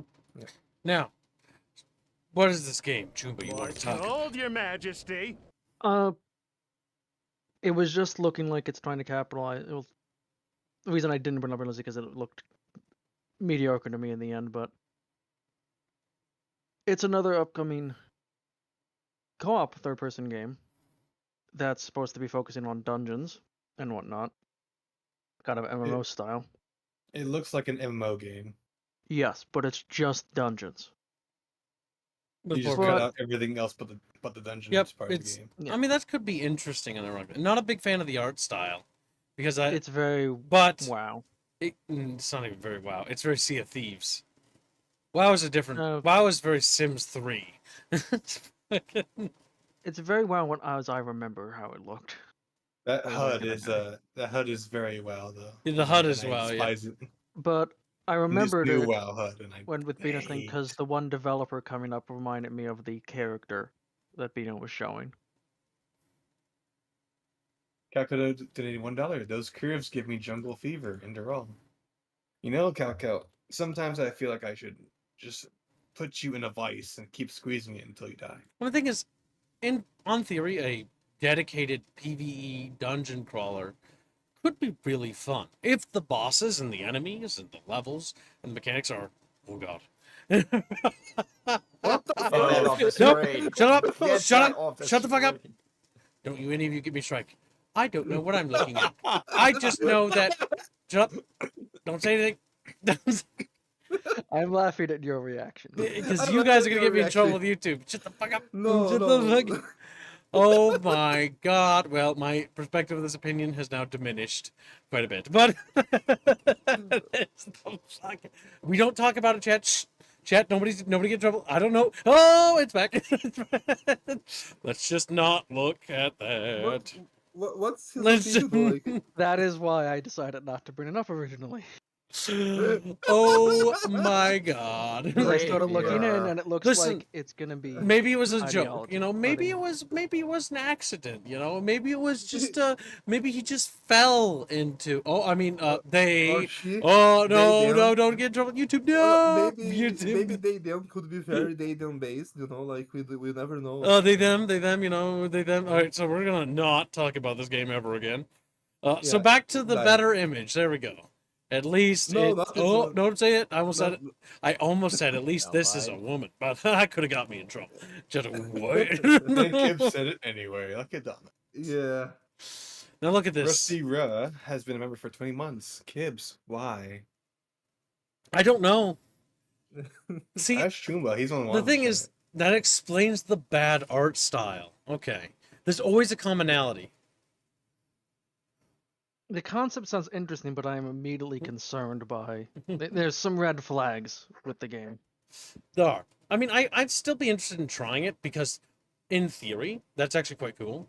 Like the idea of doing a dungeon sort of style crawler, like dungeons from like MMOs, but the game is built around this as its core function and feature. That is going to be interesting to see in practicality. However, I'm not entirely convinced that it's going to be good. What? I have another game that I'm going to try to find it. One second, but you guys talk. Beano! Let's just start beating Beano like bonk, bonk, bonk, and then Beano's dead because I beat him to death. Where is the- But hopefully, You have a donation from friends Garb, are by the way. unfounded. Because it could be good. Maybe, who Read knows? Garble's donation. It's funny. Remember, we joke, chat. We joke on this channel, right, chat? Chat, don't say anything that's gonna get you in trouble, chat. Like, we thinking about it. We thinking about it. Garbard does 50 Donkey Kongs to say hello, Kib and BB. What this a bird? You squeezing lemons with hips? What? Is because problems on the Discord? More Or gold, Your what I miss? Majesty. Chatfish strong to Geeter. That's not strong gate, it's strange. Oh, It's just staunch. staunch. There's no R. Oh, Chatfish To Geeter. staunch to Geeter. Oh my god. All right, Beano, Oh, yes. I almost I think- forgot. hold on. Yeah, No, donate no. 25 PLN. Oh, yeah, Quest we- for Beano. You have to do Crusader Kings, planning to breed so your descendants overtake the lot. No, fucking I don't Beano understand the has to question. Beano has to play another fucking map game. How about that, Beano? No, Yeah, fuck yeah. No. You do No, it. yeah, Now, like, besides that, so Beano, read what Garbar wrote. Hello, kids. No, and no, no, everybody. no, stop. Read it as if you were him. Mhm. Read it You see, exactly as That's written. what I said. Hello, Kibs and BB. What's this about you squeezing Nice. lemons with hips? Is because Publimes on the Discord or what I miss? Chatfish stoned together. Sorry. No, you keep fixing it. You gotta like read it like it's I written. did it. I read it how It's he wrote. it's staunch together to Staunch. to Okay. Geeter. Chatfish is staunch together. Oh my god, it's better God. in Beano's accent. Oh my god. Because it's even funnier. Chatfish is staunch. New art together. style for Kib's streaming character? Ho ho ho. You'd have to pay a lot for that. You'd have to pay millions. No, thank you. Now remember, Chatfish, I know you're scared, but it's okay. Yeah, these characters are bad. I don't want to look at them anymore. Did you post that thing you were talking about? Also, I do No, want to I look at the didn't. Fellowship game again. It's just that pop-up on screen It was was unexpected. it was unexpected and highly inappropriate. Like, developers should actively censor that because it's just Like, what are we gonna say about that, chat? Like, nobody's gonna say nice things. Like, oh, that's nice makeup with that beard, you know? There was It just another sounds. one at the end. If it sounds well. stupid, it is stupid.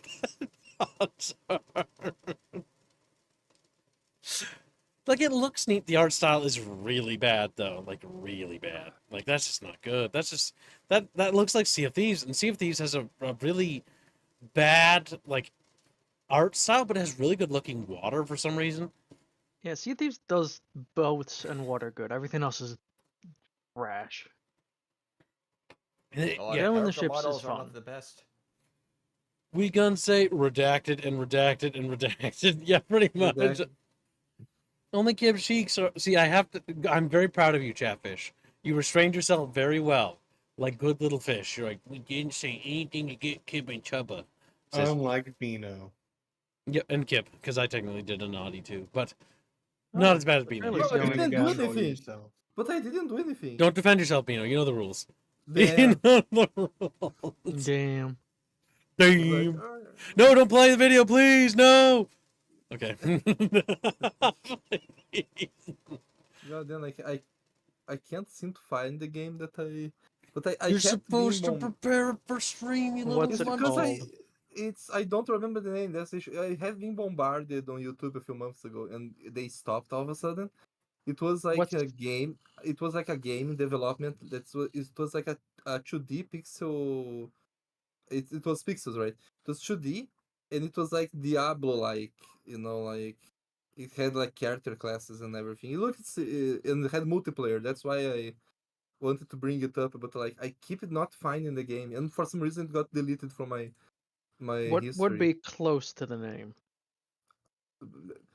You might as well ask like who was the third American president to me. I never know. Uh, Do you know what the letters started with? No, what was the game about? I know. It's like Diablo. Oh god, another ARPG. But it's like you don't do loot. It's just like when I say Diablo, it's like the top-down view, and you control a character with a lot. It had a lot of skills, right?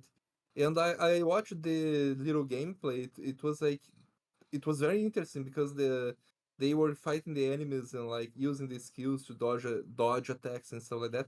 And the boss wasn't like Boss? he just like stood there, you know. I mean, have you ever played Diablo 4? See, no people. The thing is, Diablo 4 is not a good story. Oh god, it's awful. But it has all of that. Like you dodge, they put abilities down, you have to maneuver and whatnot. Like Diablo has evolved because Diablo 1 and 2 was more like stand there and bonk. So ARPGs have evolved since then, I would say. They're more maneuverable, and it's about wheeling around. Super hot? No, I don't think so. Midnight motorcyclist. He's like, whoa, because I called him by his name. Just dead. Path of Exile? That's ancient. Bino said it was new. It's a small. It's not even out Grim there, I Dawn? think. No, okay. Well, either way, it's another ARPG. From the sounds of it. Binos. Damn. He spent 75% of the budget on Wilder system. I could believe it. I only said redacted, says Frederick. That's true, because you're a little redacted chatfish. I'm proud of you, chatfish. You know how to censor yourself so YouTube doesn't snuff you. Like, no, we don't want to get snuffed. And they get like little covers on and they're dead. It'd be bad. That's why you don't leave comments talking about political things, chat. Ever. Because otherwise you get yourself banned. Don't get banned. Just be smart. Be clever, chatfish. Smoked fish. I don't know why, but I imagine like a little bandit fish, with like a little bandit mask. He's like sneaking around. Sneaking around. Slowly dropping subtle cues on N-words, but not actually saying it. Just randomly popping in. Bag of N's on the back. Yeah. Just dropping a letter, running away. Yeah. A little spicy, chatfish, but what can I say? You love it spicy. Now, chatfishies, what we're going to do is we're going to Gold, Your Majesty. get a donation, apparently. Did that come through Streamlabs? Why is my fucking... It's a new one from Calca. Go ahead and Is read it. gameplay for Diablo 4 good in your opinion, Gibb? Still debating trying it out. Enter all. I like parts of Diablo 4's gameplay, and I do want to try it again, but I'm going to wait till they give it the quote-unquote Diablo 3 treatment and make it better, because it wasn't in a good state when I Reaper last of played. Souls edition. Yeah. Because my problem with Diablo 4 is it story-wise is ass. All right, let's get that out of the way. But gameplay-wise, it has potential because the enemies and bosses seemed cool. But my biggest problem was that when I tried to build certain classes and with certain builds, I couldn't get those builds to work because they were so poorly designed. And it wasn't just me like making a bad build. It was that like, okay, so you have different themes, right? You have like lightning, fire for mage or whatever, or arcane, and then you had like bear for fucking, the druid or whatever. And I was trying the bear theme for the druid because like it'd be tanky. But based on how the balance of the game was, the werewolf build or using certain things was just the bear stuff was just fucking awful. Yes, the bear was the worst build in the whole game to start. Yeah, Beefy I used to play more bear as detail well. later. See you later, Fuzzy. See? What brings you in here, beefios? You have something to That say? just used to be a bear. Oh no. In game. In game. Too late. You're a bear in real life. Until you met your wife. Yep, then she finally convinced you to stop being such a bear. I can be a boar, not a Oh, bear. no. Crushes him. Last Epoch was a Path of Exile clone. I know some people said Last Epoch was alright. It was alright. It was pretty good. Yeah. I still prefer Grim Dawn. Grim Dawn's class system is neat, but yeah. Grim Dawn is novel if you want like a more Diablo 2-esque flair game. That's what Grim Dawn is. Yeah. But I think my issue is I never beat it because I always got bored of it. Because I have played Diablo 2. Story garbage. Yep. Most sad part. Most studios don't really put a lot of effort into the stories anymore. It's like stories are kind of like this second thought, and there's never like these interesting. Like Sacrifice from Shiny Entertainment was really fucking cool. Like there was like the when God died, it tore apart the world, and all that was left was his children, and demons had won. And then what came after were new gods formed from the other ether spirits or whatever beings, and then they now rule over what's left of a dead world. Like that was super cool.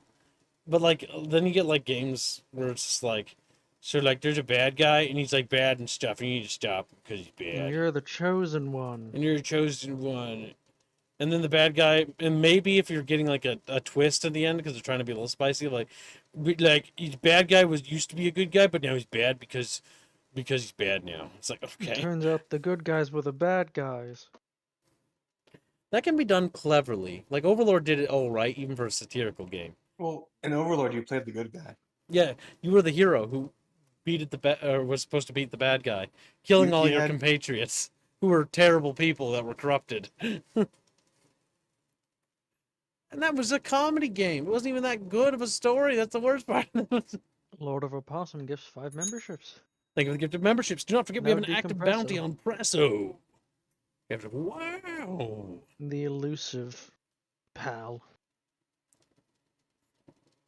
I think the only game where Are We the Baddies is actually a good thing was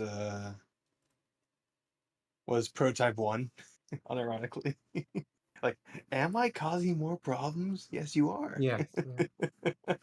You are. Continues anyways. Yeah. Yeah. Yeah.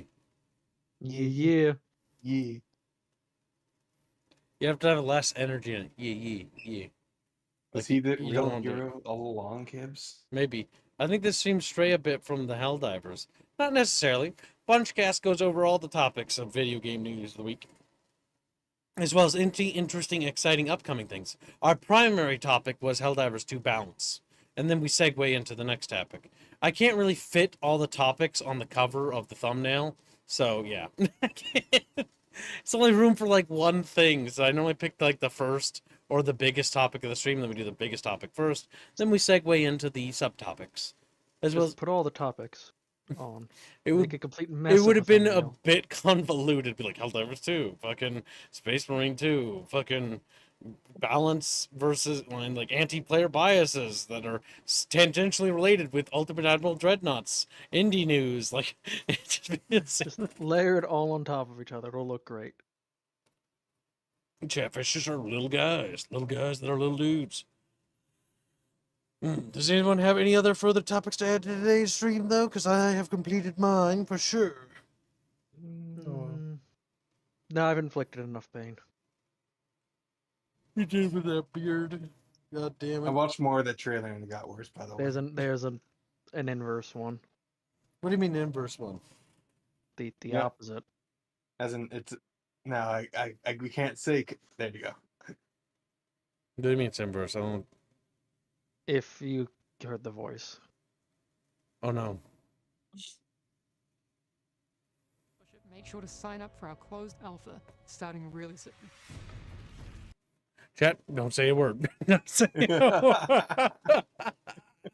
All right, Chatfish. We're going to pop into some Helldivers 2. So if you want to come over and join us, you'll automatically be rated over there to the next stream. For those that don't wish to follow us over there, thank you for hanging out with us today. And we will see you again in the next stream as well as tomorrow's stream. Don't forget that we do Bunchcasts normally every week. Unless there's not a lot of gaming news, then we'll, pass on it. Only if there's something that's really interesting. Couple things, announcements about the channel to talk about real quickly, because there's new content stuff coming, and it involves you guys very much. So, we have a potential editor with us who will be helping us edit some things, but they're going to need your help for highlights. So if you could, in the upcoming Helldivers 2 stream, and if there's any particularly highlightable moments or funny moments or moments you like, or any of our content, or just in general, do submit them to the streaming clips section of the Discord server, where our editor will take a look at it and compile them together to make edited content based on your chosen selections. There will be prizes given out to the best ones, a custom chatfish for those who are willing to seek it and earn its righteous little yellow fishy body. Yes, quite delectable, quite delectable. The other thing I wanted to talk about has now slipped my mind. Wonderful. But I'm sure I'll remember it in the Helldivers 2 stream. Either way, chat, thanks for hanging out with us, and as always, have yourself a fantastic day. Goodbye, little chatfish. Goodbye. See ya.